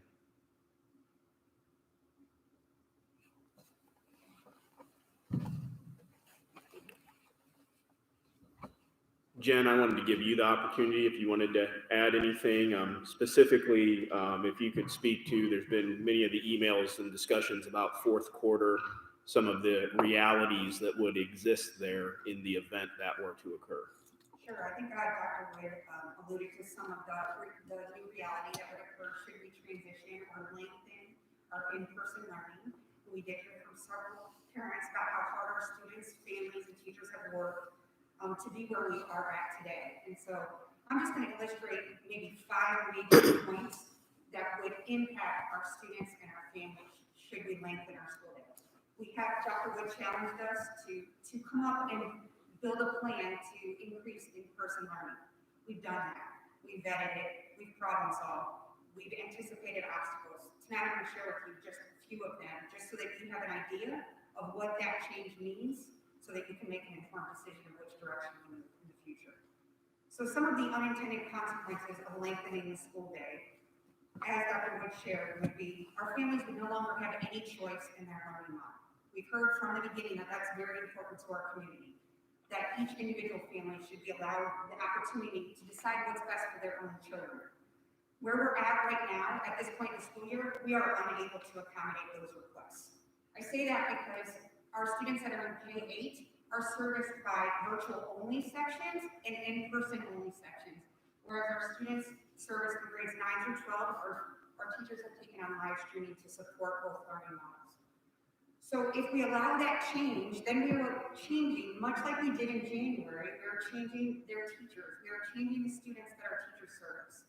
Again, while it may be important to one family, they're impacting the class composition that has already been in sync, has been in the groove for this entire school year. In addition, currently, as people pointed out, we only have 3 hours and 15 minutes of live synchronous instruction with our teachers currently. To increase that in-person learning also means the increased expectation for our virtual learners to be on the screen the entire time. You've seen other districts implement models in which it's asynchronous work. We heard from parents tonight about how asynchronous work to some looks like just homework or busy work. It has been always the expectation of our district that our instruction is live with our teachers when they're learning remotely from home at the same time as our students who are learning in person. We see great value in our teachers providing that service, and we would maintain that service moving forward with any increase of in-person learning. But again, what we're saying is our 5 and 6-year-old kindergartners, if we implement this, would be expected to be live on a screen in front of it 5 hours a day, 5 days a week. That's a lot for a little one. That's a lot for an 18-year-old. But again, I'm just sharing with you the obstacles and the realities so that you kind of have a better picture of what it would look like should we increase our in-person learning opportunities. Student schedules will change. That is an absolute. When I say student schedule will change, not only will the timing of when they have classes change, but their teachers will change. That is inevitable. We currently have, for instance, let me put this into perspective for you. So in order to meet the needs or requests of our parents who we allow that flexibility of moving back and forth between learning models, we have some class sizes that are larger in AM or PM sections. For instance, there's a math class that has 17 in the morning, 17 in the afternoon. We would never, hopefully, staff a class of 34 students. But because they were split into 2 sections, we were able to service all 34 with that one teacher. If you were to combine AM and PM to lengthen in-person instruction, You are now talking 34 students in a classroom with a teacher. It won't work. We have to change that student schedule. And when we change one class, you now change the rest of them. That could mean moving to a different teacher. It will mean moving to a different teacher. So I want to be extremely transparent. Students will see a change in schedule. Students will have new teachers for the last 9 weeks of school, should we transition in the fourth quarter. Start and end times will change. Currently, we have the luxury of having all of our kids on the same schedule. They would have to revert back to our staggered start. Mr. Hullick has worked on transportation for us to build new routes. So I'm going to tell you what that would look like. We started looking at increasing to 5 hours of in-person instruction to remove that remote component, 5 clock hours. When we do that, we would have to put 4 schools on a 7:30 start. We would be looking at Ball Elementary, Chatham Elementary, Glenwood Elementary, and GIS. Their hours of instruction would be 7:30 to 12:30, 5 days a week. GMS and GHS have to be on the same start and end times. We currently have 4 teachers at Glenwood High School servicing our virtual students at Glenwood Middle School. Because of CACC, Glenwood High School cannot start before 8 o'clock. Glenwood Middle School and Glenwood High School would begin at 8:15 with their day ending at 1:15. That is a significant change to how siblings care for each other, how parents handle everything. Childcare schedules would change, but in addition, transportation schedules will change. I confirmed this last night. All routes will change. The number of students on buses will increase. Pickup and drop-off times will change. The length of bus rides will change. The bus drivers and the bus numbers will change. I know you're probably thinking that sounds very minor, but our bus drivers play a vital role in the success of our students. They are the first people our kids see every morning when they get on the bus or in the afternoon currently. To make that change is another impact and disruption to a child. Finally, the last piece I'm going to talk about, as Mr. Bryant shared earlier, is our concern over quarantine. Currently, our plan has our students 6 feet apart. We've been extremely fortunate to keep the number of students who are quarantined very minimal. This plan would increase our class sizes to 22 to 30 students per class. We will see an increase in student quarantine. We are governed by Sangamon County Department of Public Health. They require a 14-day quarantine. Students will have disruption to their learning. And again, much like I discussed last board meeting, you're going to see that mobility of that in and out of in-person learning and back at home. So when you think about even the social mobility status of students, being at home for 14 days is extremely difficult. So those are just some of the major components of the plan that we looked at.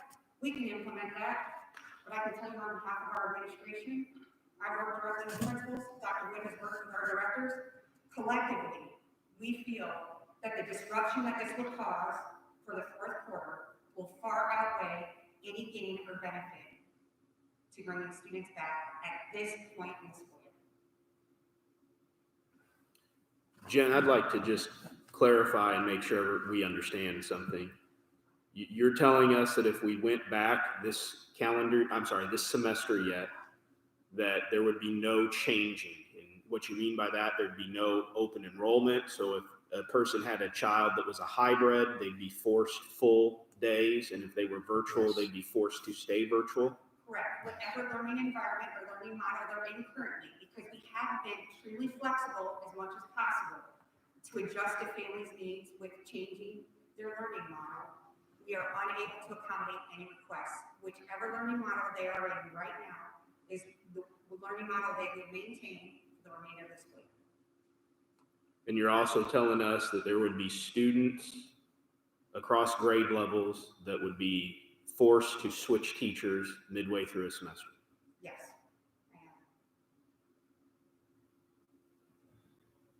Mr. President, I just had a couple things.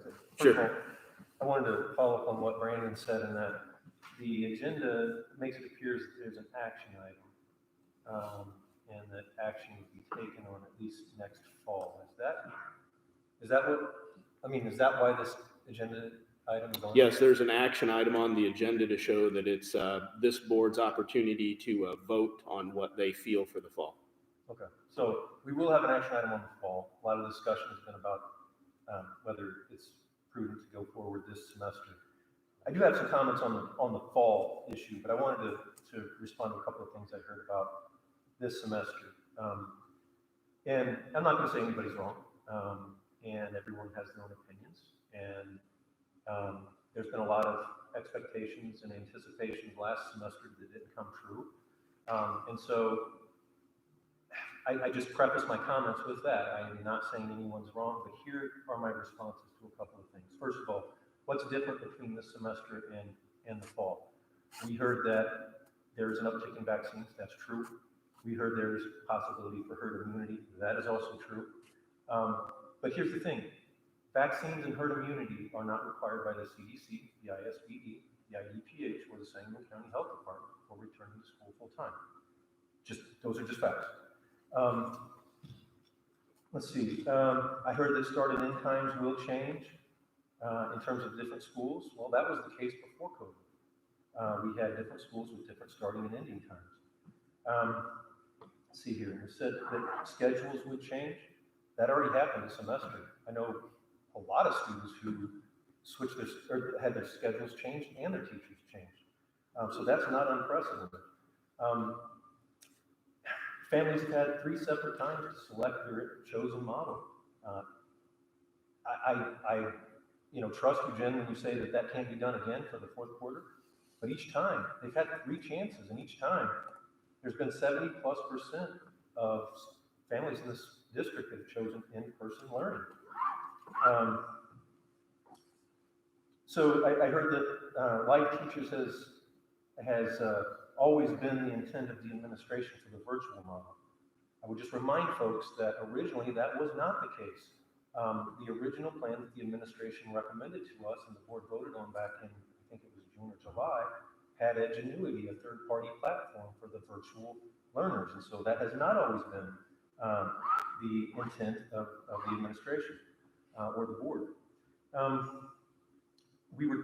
And quarantines, yes, that is a concern. There's no doubt. That is a concern today. Maybe the chances are higher. And quite frankly, a student could be in quarantine for half of the quarter and still get more in-class instruction than they would under the current hybrid model.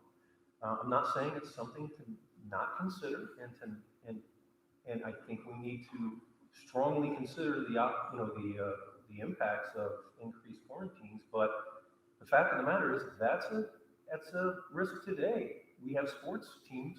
Thank goodness we have sports teams, because that's a linkage for a lot of kids to school or school. But and I support it 100%. But at the same time, they're interacting with kids from other schools. They're sweating. They're bumping up against each other, and the prospect for quarantines exists today.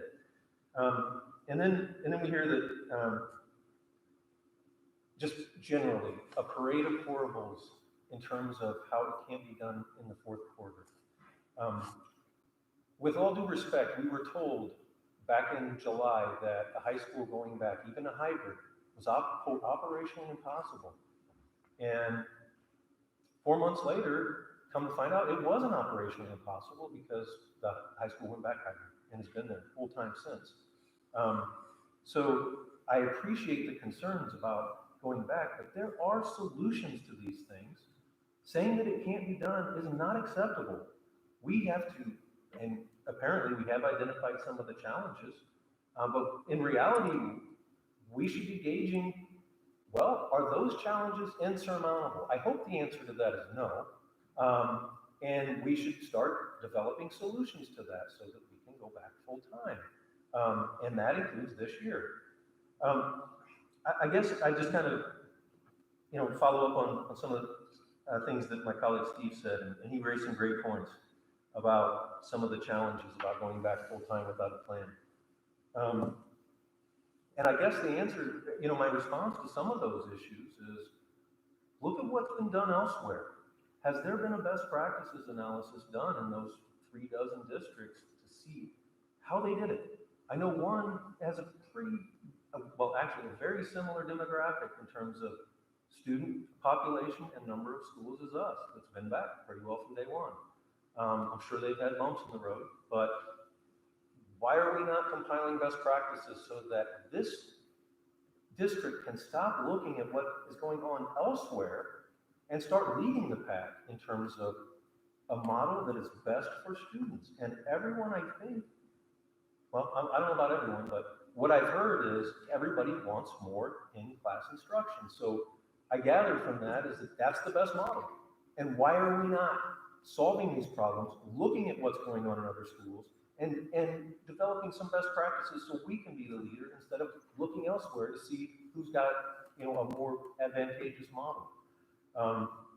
Now, I must admit, I was puzzled when I saw this. Now, I'm kind of transitioning over to the fall. I must admit I was puzzled when I saw this item on the agenda, and here's why. First, I've heard many times over the course of the school year that we shouldn't make decisions about in-class instruction without a plan. And frankly, it's hard to disagree with that. But I have not seen a plan or had one described to me for returning full-time to start next year. So honestly, I don't really know what we are voting on. Second, and perhaps more important, it seems strange to make decisions about the start of next school year 6 months from now, when we still have more than 3 months left in the school year. It's great that we are planning for next year. That needs to happen. I could not be more excited to take part in that planning process so we can open the school doors full-time next year. But we shouldn't also write off the possibility for more in-person instruction this year. In fact, increasing in-person instruction this year should be the #1 priority. Third, I'm not sure that voting on a plan now for something that will happen 6 months into the future carries any real weight. There's a school board election coming up where at a minimum 3 new board members will be elected. The new board could undo or modify this vote in April. With that said, if there's an action item, I'm not going to pass up an opportunity to remain consistent with all of my prior votes since last summer on this issue and support getting our students back to the classroom as much as possible. So if there's an action item here, and I'm not quite clear as to whether there is one, I will vote yes to support returning to the 21-22 school year with full day in-person instruction, and look forward to providing input on what that plan looks like. However, this vote, if one is taken, should not be misconstrued as me giving up the possibility of full day school yet this year. I, for one, have not and will not. Every single day matters. Thank you. Anyone else have any comments? I'd like to. Go. You want to go, Brandon, and pass the mic? All right.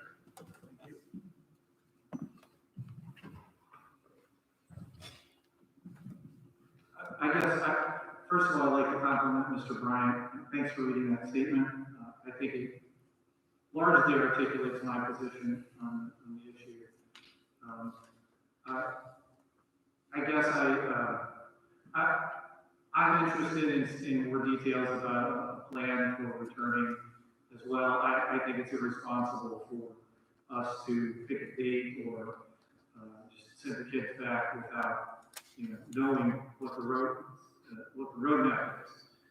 But I am hopeful that with increased vaccination, and we're seeing the effects of it already throughout the state. I'm hopeful that we can get to a point sooner than later where that will be what I consider to be a game changer. One thing that no one has discussed tonight, and I just want to make sure everybody knows my background. I've been a lawyer for 25 years, and through most of my career, I have advised companies, multinational companies, in some instances, about how to manage risks and liabilities. And I simply don't agree with one of the statements that was made tonight, that it's a fact that there aren't any restrictions imposed by the Illinois Department of Public Health on how we can come back to school. I just don't agree with that. That's not what I said. As a lawyer, and neither does the other issue we have is that we have outside legal counsel that has provided advice related to that as well. I've also spoken to one of the lawyers at the Illinois Department of Public Health, and they didn't say, go ahead and do whatever you want. I mean, they referred me to the guidelines. The good news is that they did modify those guidelines slightly on February 9th. And I'm hopeful that they will continue to revise those guidelines and relax the restrictions. But I remain concerned about the liability issues associated with proceeding in a manner that could be argued as inconsistent with the regulations that the schools are subject to. So that's my brief statement tonight. I'll probably have more to say in writing later on. But again, I would generally agree with Mr. Bryant's statement on the subject and appreciate him making it. Thanks. Brandon. Well, I could go on, and I've done so before, but I reiterate what Pat has said, to be honest. Just in short, I think with regard to this agenda item, I think it's inappropriate for us to vote to intend. I think if we vote, it's to act.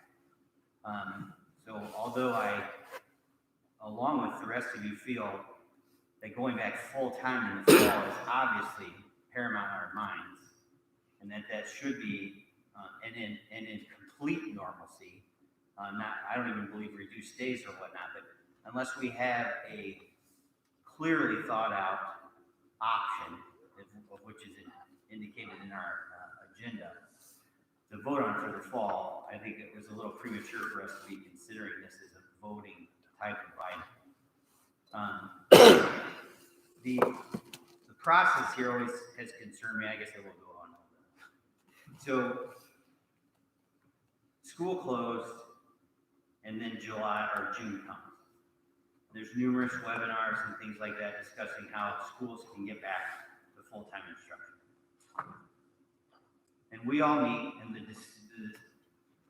and we met in little teeny groups so we wouldn't have public discussions like this, which I felt is something we should have been having all along, getting input from the public and from everyone about what we should do to move forward. But the reason we could not open in full-time instruction was because of space.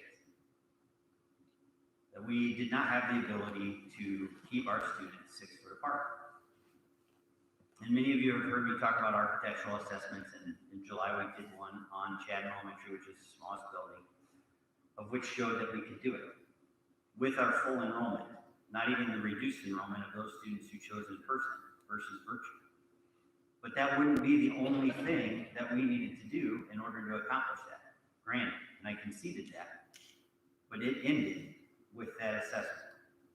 Instead of sitting down as a group and deciding what we could do to overcome the challenges that this virus has presented to our school district in order to give our students the best possible instruction in a time of craziness, we needed to sit down and talk about everything that we could do physically to our school buildings. Do we need to hire more staff and teachers, which clearly would have been the case if we kept every single student 6 foot apart? But this board was not given the option to make that decision. We voted on something of which I was told cost $700,000. I can't find anywhere where it says how much that option costed, or was going to cost. And if we were ready to make that kind of commitment money-wise to a third-party platform, for crying out loud, we would have clearly paid that money for live bodies in our buildings to get these kids in school all day, every day. So the process is frustrating me, and I'm getting it out. And I used a lot of examples over time explaining districts that were going back, and some of them were good examples and some of them weren't 100% wonderful examples. Edwardsville being one of them, which is a school district that their high school has had some significant challenges since the beginning. They haven't been in full-time the whole time. But the point there is that K through 5 and I believe 6 through 8 have been pretty much 100% the entire year, outside of them having to close down, in which, I don't know if any of you know, but Edwardsville's in Region 4, which has been one of the most challenged regions in the state of Illinois throughout this whole process in terms of positivity rates and whatnot. But anyway, that's beside the point. So I am all about getting these kids in school. You also know, many of you know, my children currently are in private schools. And we've been in school all day, every day, all year, without a problem. We are currently under the same guidelines with IDPH, SCDPH, not so much ISB, but ISB. And we're operating within the guidelines, less than 6 feet away from each other in classrooms of 22, 23 plus kids, with some quarantines, mind you, but all in all without issue. And I wouldn't trade it for anything. And I haven't been able to help provide that same opportunity to the students of the Ball-Chatham School District. It bothers me. So I'm a little leery of saying something can happen in the fall when I know if we put our minds to it, it could be happening right now. So please be paying attention. I've only got a couple months left. More people are coming on this board and the fall's a long way away. So I need everyone in the public keeping an eye on this board and making sure that the opportunities your children should have happen. I'm sorry it likely won't happen this spring. I think it could have if we'd done our due diligence in the first semester to find solutions the second semester. And I apologize that it didn't happen. But anyway, so I've said my piece. But I would like to say that again, I don't feel it's appropriate for us to vote to intend. Susan? Oh, wait, I'll take that one. Okay. I just wanted to say I'm in complete agreement with Brandon. This is not an action item. It should be tabled until we have a plan that's presented to the board and the board votes on it. It's inappropriate for us to make a board vote on something as nebulous as going back to in-person schooling in the fall when we don't have any idea of the number of hours, because that is just the core courses. So my suggestion, and I would like to recommend that we table this action item until we have more information to have an informed vote.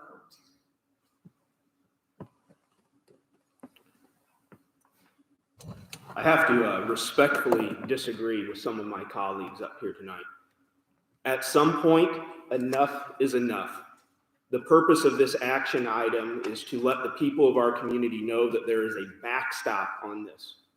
I am more than prepared to vote on this tonight, that there's going to be a full day in-person learning option in the fall. And for me, it's not an intent. And the reason it says option is because we don't know what the politicians are going to do with respect to maybe they still require a virtual option. We don't know the answer to that. They may or may not in the fall.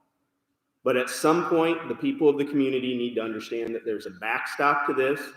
And there is, yes, full disclosure, I am running for re-election right now. And I can promise you this, there's absolutely nothing that's going to change my mind that we should be back in time, back in school full-time in the fall. Not one thing. I am more than prepared to make this vote tonight because I know my vote will be consistent whether I'm on the board for 2 more months or 4 more years and 2 months. They need to be back full-time in the fall. Well, there is an action item tonight. If people feel compelled to motion to table it, that is certainly their prerogative. But I want to remind everyone, if you're not going to change your mind and you believe they should be back in the fall, a vote tonight simply puts everyone on notice that whatever one needs to get worked out and figured out had better get started and get figured out. Okay, I'm in agreement with, I'm committed. I'm committed.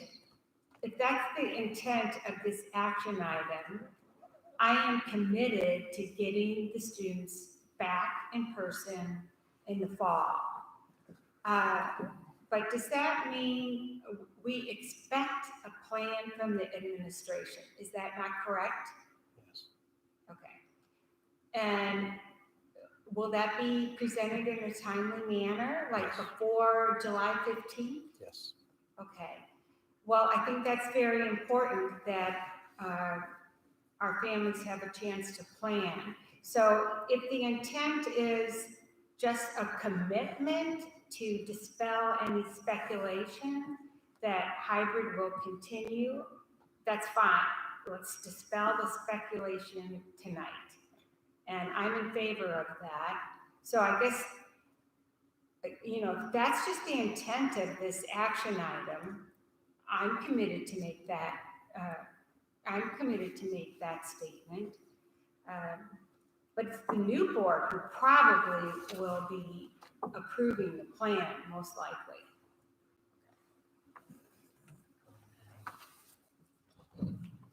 Bill, I got something. Yes. And one of the things I asked was a definitive date for that plan. I know that Jim's worked hard and diligent on coming up with a plan, and we know that it's improbable or may not happen this year. It would be great if it could. With Mr. Phipps on that, I want the kids back in school as soon as possible. But like I said, we have to do it safely.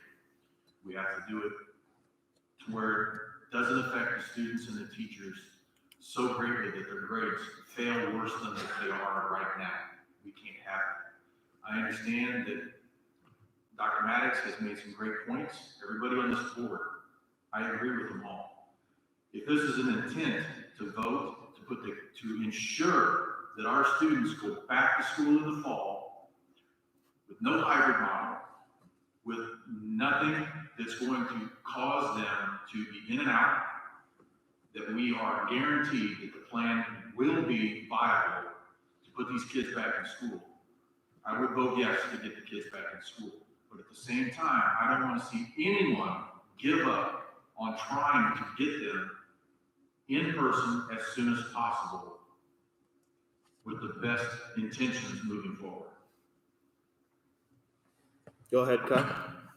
Real quickly, I want to vote yes on this item. I want to vote yes to make a commitment from the board that we return to full-day in-person learning in the fall. But I guess I'm still a little fuzzy about what that means. We would be expressing the board's commitment to an option, a full-day learning option in the fall. Is that correct, Bill? Yes, that is accurate. And again, I want to reemphasize the only reason it says option is because we don't know what the government will decide with what other things they may require of us in the fall. Okay, yeah, I'll stop. When I vote, I also want to make a quick remark about qualifying my... More than fair. Thanks. Yes, Brandon. Did you have? Oh, I'm sorry, Srini. I apologize. I think I shut it off. So, I shut it off. still, I'm not sure whether we can completely remove hybrid model because this is not the time to decide that. So, I don't know. It is not a good idea to completely remove the hybrid model. As Bill said, we don't know what is the rules of the Illinois state. And also, if a parent don't want to send their kid to the classroom, it is the district's responsibility to offer that education to them. So we cannot compel them to come to the classroom. So I'm not sure whether we can completely remove the hybrid model at this moment.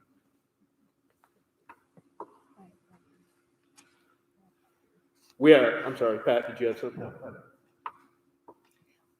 Susan, did you have something? Well, I agree with Dr. Duriash that basically it's not, the district has to be flexible enough to offer a virtual option through live streaming, for example. If a family is still not comfortable going back to school in person, are you saying then that this is a mandatory in-person option for the fall? I'll let you speak to it in a second, Doug. So I'm going to try to be as crystal clear as I can. There was a time before COVID. We can all agree to that. This option is indicating that there will be an option for students to return to that sense of normalcy at the latest this fall. We can sit up here and speculate about what politicians may or may not do with rules and regulations. But the power this board has at this moment is to declare its intent, which I hope is unanimous, that there should be a full day in-person learning option in the fall. Doug, did you have something you wanted to add? I was just going to make a statement, and I think I've shared this before, is that, yes, I mean, that is absolutely correct. That is the full intent.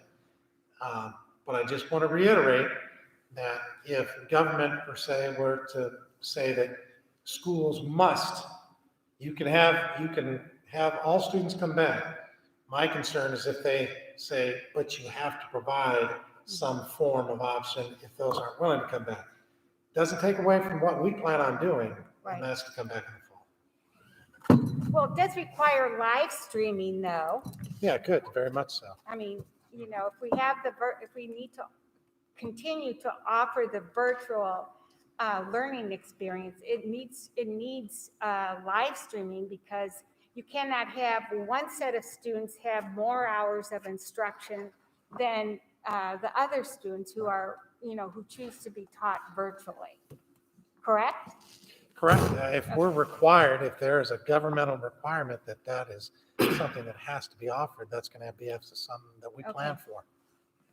And I've just said that, you know, going back to my mention of best practices, there's schools out there that do the virtual option by application, such that you kind of apply to the school district in order to go virtual. And it's just not something you can readily select. And so there's a lot of options out there. Each school's model is probably a little bit different. It'd be nice if we had a survey of all of those schools and what they're doing, and we could kind of choose from it like a menu. But going back to a point made earlier in terms of, you know, guesswork about what politicians may do between now and August. So there's 8 people sitting on this stage, and those are the 8 people that decide how our kids go back and when. We don't have to wait for politicians to change anything. And so while I support going back full time, I do share Brandon's concern that it's a little bit, it's kind of like the old adage that you have to vote on something to see what's in it. I don't play that kind of game. And I think it's risky because until we have a plan in front of us, you know, it's just hard to talk in theory without something on paper. I'll never pass up an opportunity to get kids back in school more. But I share the concerns about voting on something when we are sitting here February 23rd, and I do not have a plan in front of me to get kids back more than they were started in August. So I share Mr. Maddox's concern, but if a motion is made, I'm going to support it. And I think that, you know, creating a backstop is good for planning. The problem is, does that really provide the direction that families need in this district, considering literally an election where there's going to be, you know, 3 or 4 current members still sitting on the board? If I was a new board member coming in, I got to admit, I wouldn't feel hamstrung by a decision made by a previous board, nor should they. So I understand the purpose of it. I agree with the purpose of it because everyone should plan. But is the intended purpose really going to be realized? We don't know the answer to that sitting here today.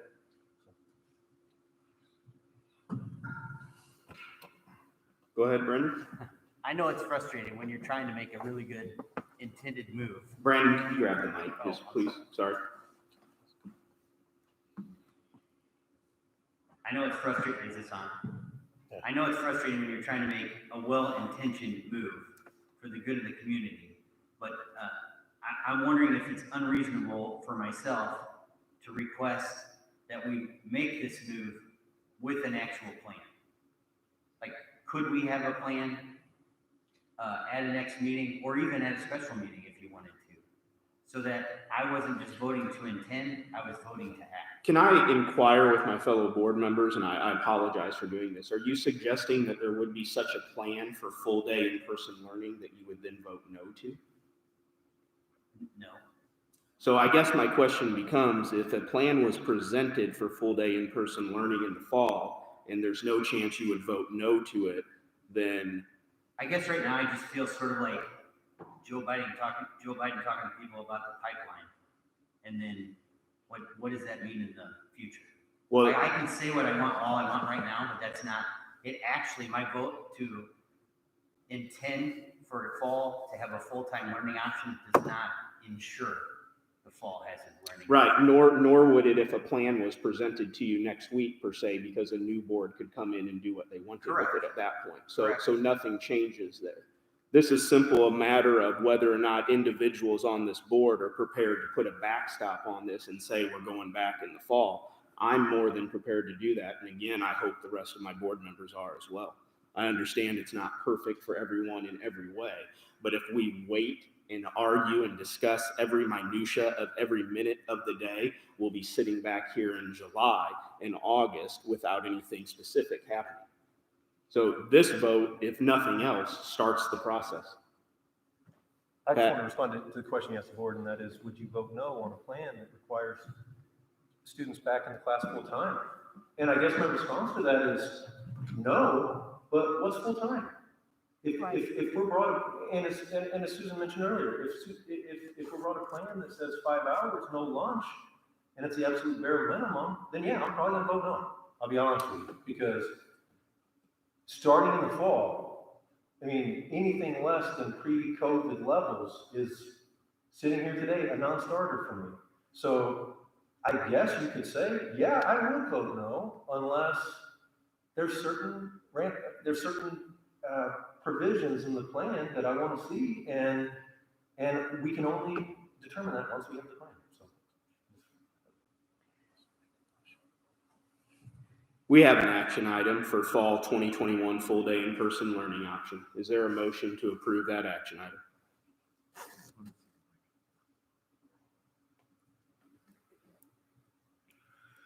Bill, I'm willing to vote on this right now, with the intent to send them back.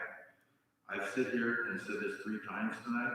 I would like a date for us to see the plan that puts them back in the fall, full-time, and what the hours will look like.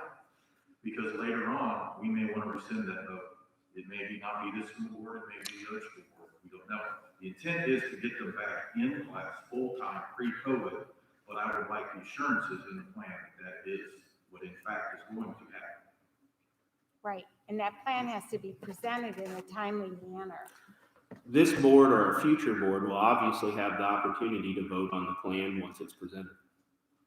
If there's something in that plan that a board member does not like at that time, they will have the opportunity to vote no or speak their mind about why they do not like it.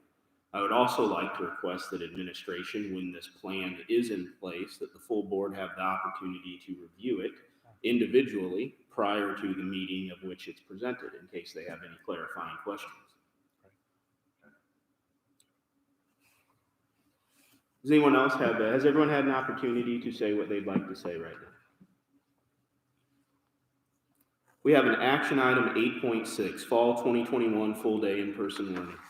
Is there a motion to approve that? I'll make the motion. Is there a second? I'll second the motion. Ashley, roll call it. Fitz, yes. Rush, Yes. Maddox, Yes. Barry. Mike, please. I'm going to vote yes, because I'm voting for the intent of the board to approve and commit to an in-person learning option in the fall. My only caveat is that I want to make sure that there aren't any regulatory restrictions that would prevent us from doing it, and to make sure that whatever the option is in compliance with the regulations at the time. And so with that, I'm voting yes. Thank you. Thank you. Worley, Yes. Bryant, Bird. Yes. Before we move on, Sure. I'd like to make a motion to approve an intended spring 2021 full day in-person learning option starting in the 4th quarter.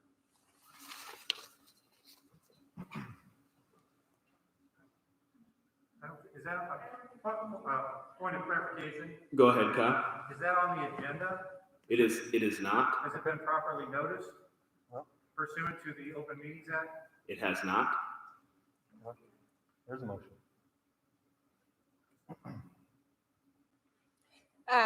Basically, since this is a request, as Kyle has mentioned, since this is a request for an action item and it wasn't on the agenda, it cannot be voted upon tonight, as Kyle said. However, if you would like a vote on that, Patrick, then a separate meeting can be called for that one item, but it can't occur tonight. Well, I know parliamentary procedure, but I also know that we just voted on an intent with no plan in front of us. So that's kind of strange. So if we can vote on a plan 6 months from now that we don't have, why can't we vote on a plan that we don't have for 6 weeks from now? If we need to follow that procedure and we schedule a special open meeting 48 hours after a notice, so be it, fine.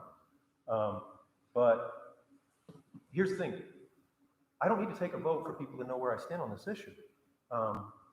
I support full in-person instruction as soon as possible. Now, we weren't notified that this was the agenda item that was going to be on the agenda, because if I would have known the wording of the agenda item, I would have said, please change that to 2021 full day in-person learning option and drop the word fall. It was worded specifically for this purpose. And I agree with you. I mean, it's probably not consistent or appropriate to vote on an action item that's not on the agenda. So then I would say, let's notice a special open meeting if a majority of the board agrees, and we'll wait 48 hours, and then I'll make the motion again.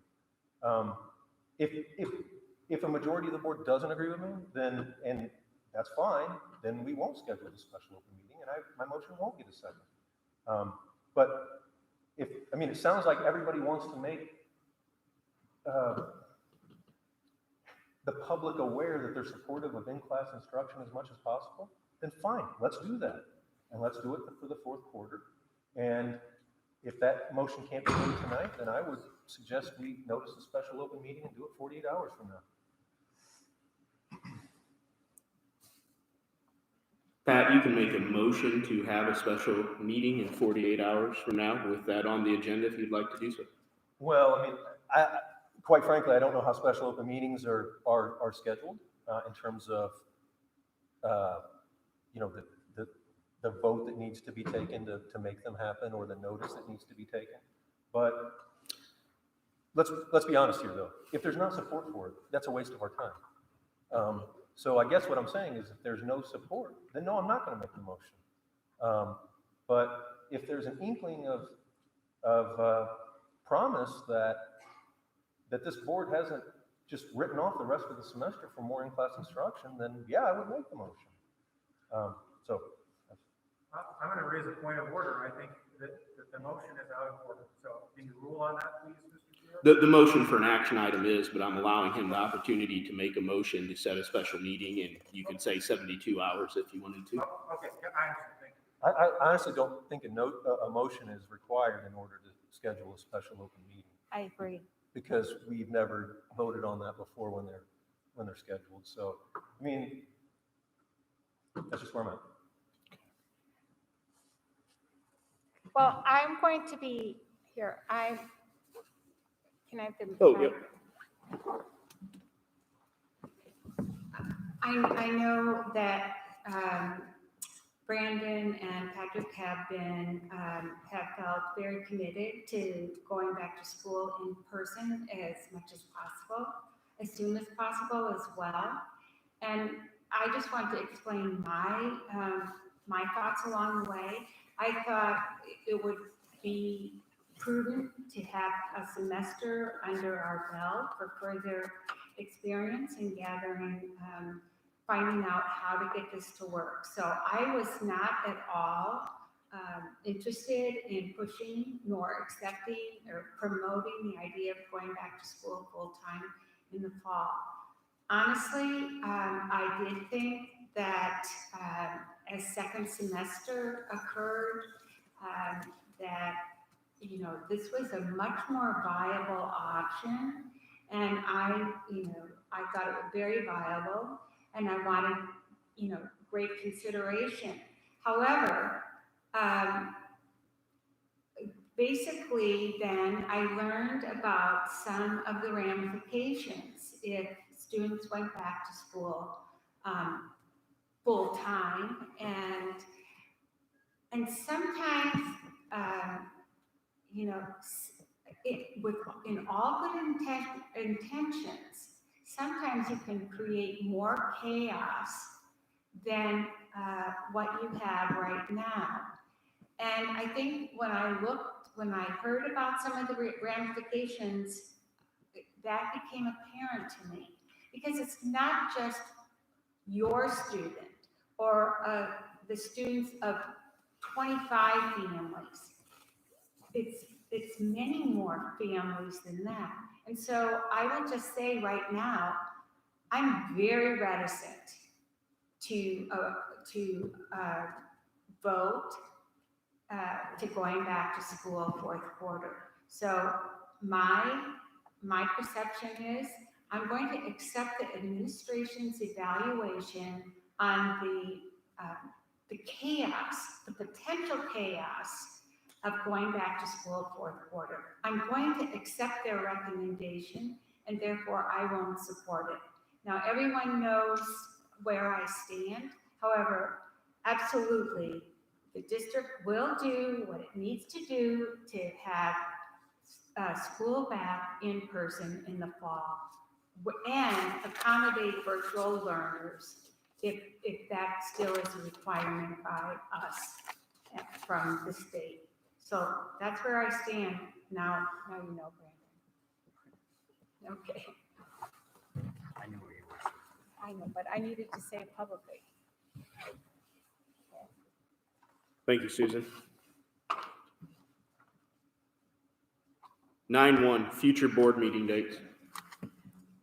Facility is in ground is March the 3rd, 4 p.m. March the 16th is Finance Committee, 4 p.m. March the 24th, regular board meeting, 6:30 p.m. 9-2 is opportunity for visitors to address the school board or anyone else concerning any agenda topic. Or I'm sorry, any topic at all. Can I ask a question? Yep. Please state your name when you come to the podium, and you have up to 5 minutes.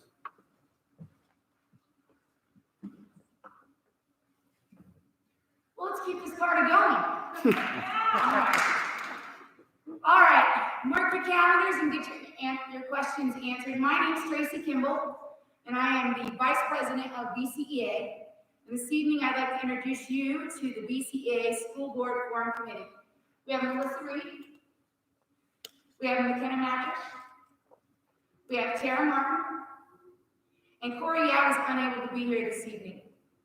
This committee's been working tirelessly to organize, advertise, and solidify a town hall style school board forum. Unfortunately, due to capacity constraints, the forum will be closed to the public, but we strongly encourage our community to tune in and view the live stream of the Ball-Chatham School District YouTube channel at 6:30 on March 4th. Community members can submit their questions to School Board Forum 2021 at gmail.com. Community, this is your forum. So, Ball-Chatham School District, pop some popcorn and tune in on March 4th at 6:30 to meet your candidates. I'm here tonight because we are also extending a personal invitation to our 3 existing school board members, Mr. Phipps, Mr. Bryant, Mr. Berry. We will have reserved seating for you at this important event so that you have the opportunity to meet your potential fellow board members. Our forum will take place at Glenwood High School in the multi-purpose room. We all hope to see you there. Community members, please submit your questions to School Board Forum 2021 at gmail.com and mark your calendars for March 4th at 6:30. Thank you. Thank you. Does anyone else from the audience like to address the school board concerning any topic?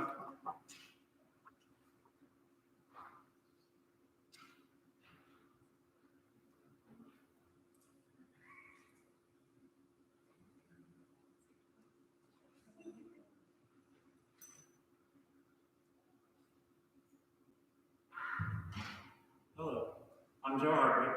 I'm the parent of two students, one at GMS and one at GHS. I also had two students, two of my children graduated. One was at the convention center and one stood on the stage 9 months ago. As much as we talked about things 6 months from now, we spent a lot of time 3 hours ago, well, 2.5 hours ago, talking about bonds. That they gave, there's two ladies on there, gave you very specific deadlines that you had to meet. Well, I'd like you to know there's parents out there, and you heard from many of them, that they're not organized. But I like to know how many parents have been invited into any kind of discussion from administration, from the board, because that would take away a lot of the frustration. As I sit here for 2.5 hours, I can see it's hard to fit very many people in this room. We've all been in here when it's packed, and there's actually another roll of bleachers that can come out. This room, it is hard to get a lot of people in there. But now we just heard that also that when 4 people are going to be elected out of the 6, that we can't hold this room open to the public. That is a disgrace to our school system. That we have GIS that I had my graduation in when I graduated in 1993. That we can't hold something to question our school board members. As you know, I ran for school board 4 years ago, and Mr. Brewer and I, we became friends after that. We sat there while the whole town was focused on village elections, and we got asked 2 questions. And he's shaking his head because I know he remembers that night. I don't know how many people in this room was there, but this is a very important election. And if you have to vote for a special meeting just to get that night in person, I would strongly encourage it. First of all, I have a question, whether it could be from Mr. Brewer or Mr. Wood. How does an item get on the agenda? How did this item get on the agenda? Let's put it specifically. The one that didn't have a little anything attached to it. If you guys go to online, every one of them had a little, they're still up there. Every one of them has an attachment. So how did 8.6, how did that get on there? The superintendent and the school board president work together on the agenda. Well, I appreciate that. So, Mr. Phipps, if you need to add an agenda, I guess that's the 2 guys you need to go to. You guys are excellent.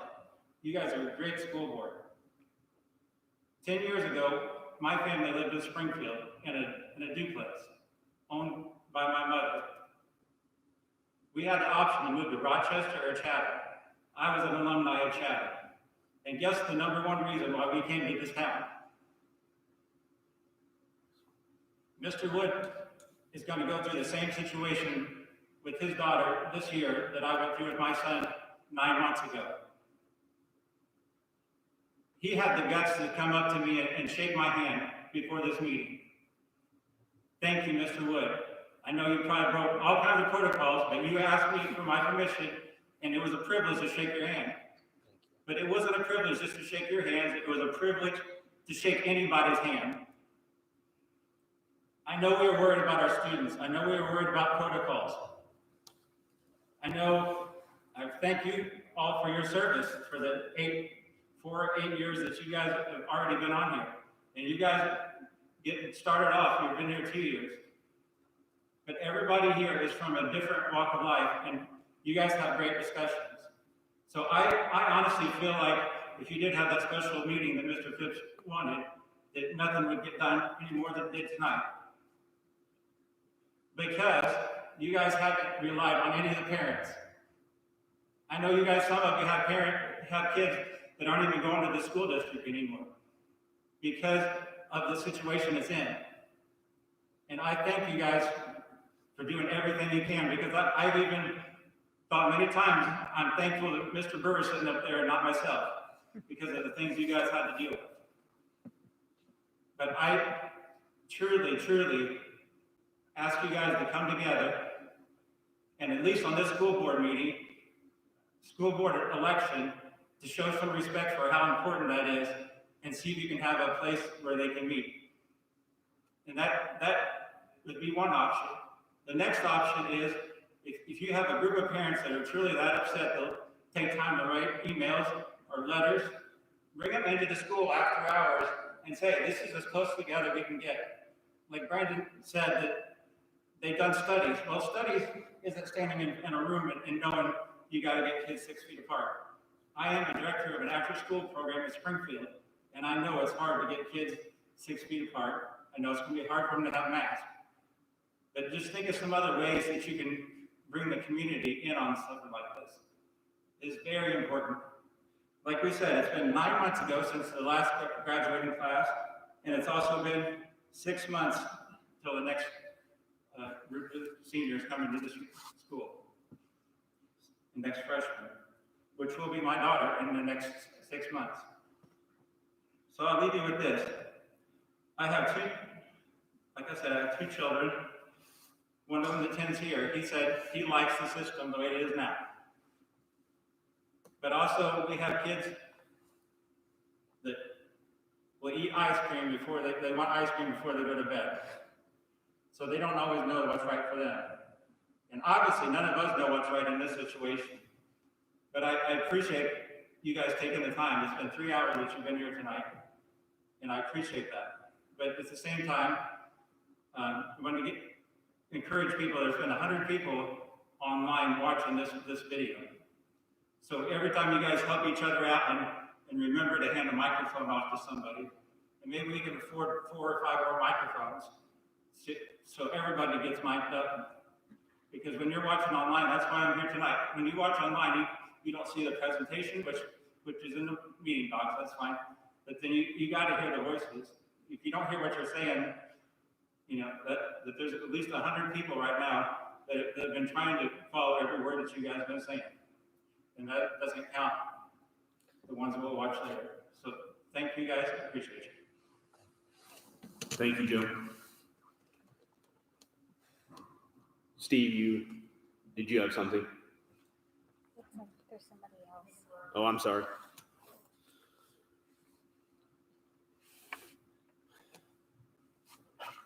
I have a copy of my statement if you want it, but it went out at 9 o'clock, so we already have a digital version, but would anybody like to follow along while I read? Susan, could you grab me that? Yes. Can you just hand the folder? Yeah, absolutely.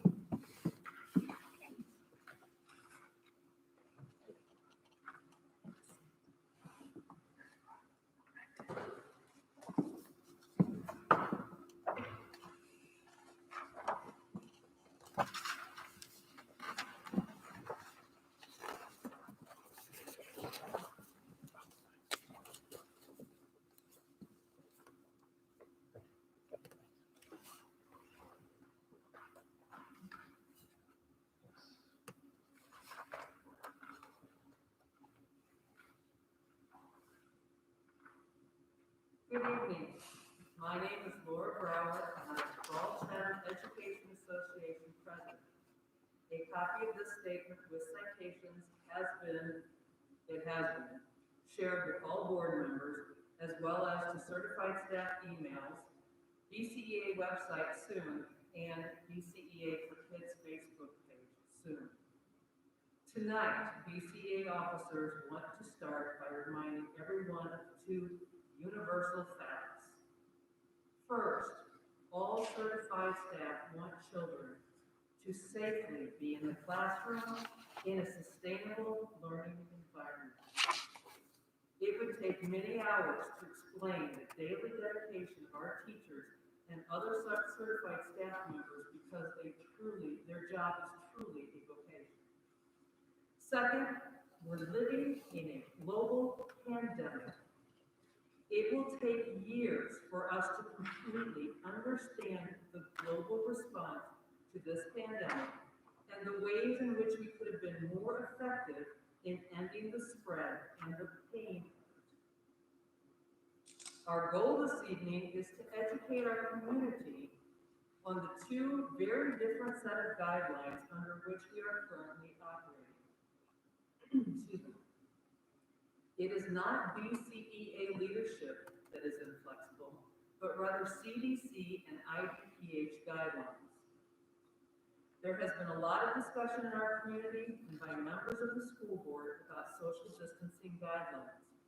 Many have focused on the leniency of the phrase, quote, maintain a distance of at least 6 feet when feasible, end quote. Although this phrasing in social distancing guidelines allows for flexibility, there is no flexibility in the quarantining guidelines.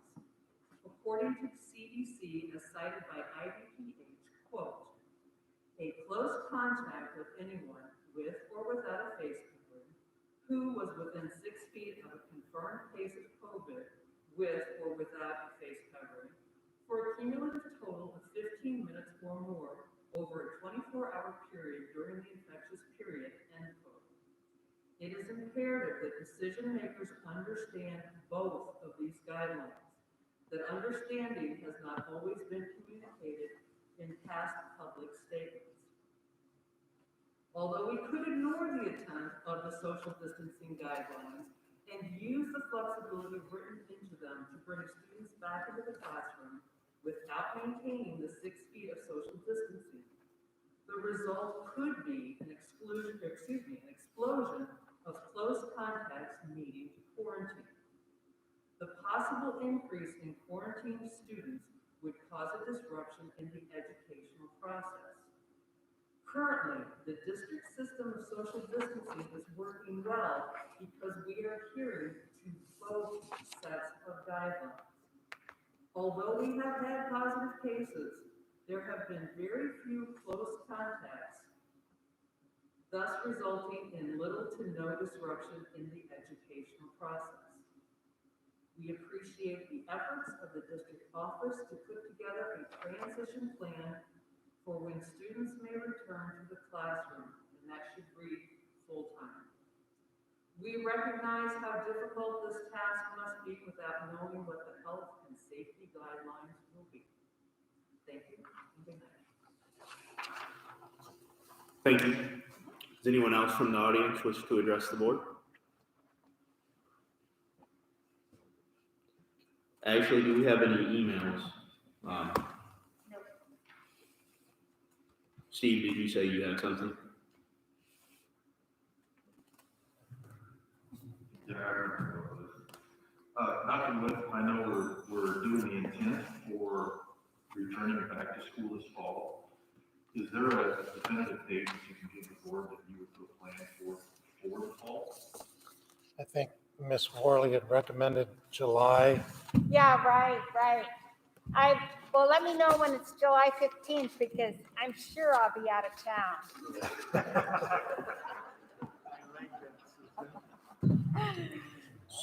So I would plan on it being sooner. yeah, it's got to be sooner than July, guys. Wow. To administration, it's got to be significantly sooner than July.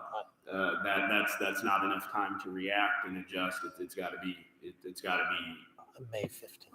How about that?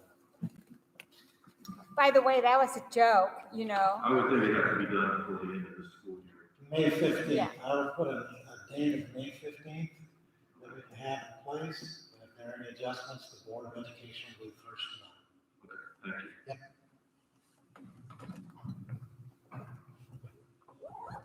you. Need a motion to adjourn the meeting, please. Second.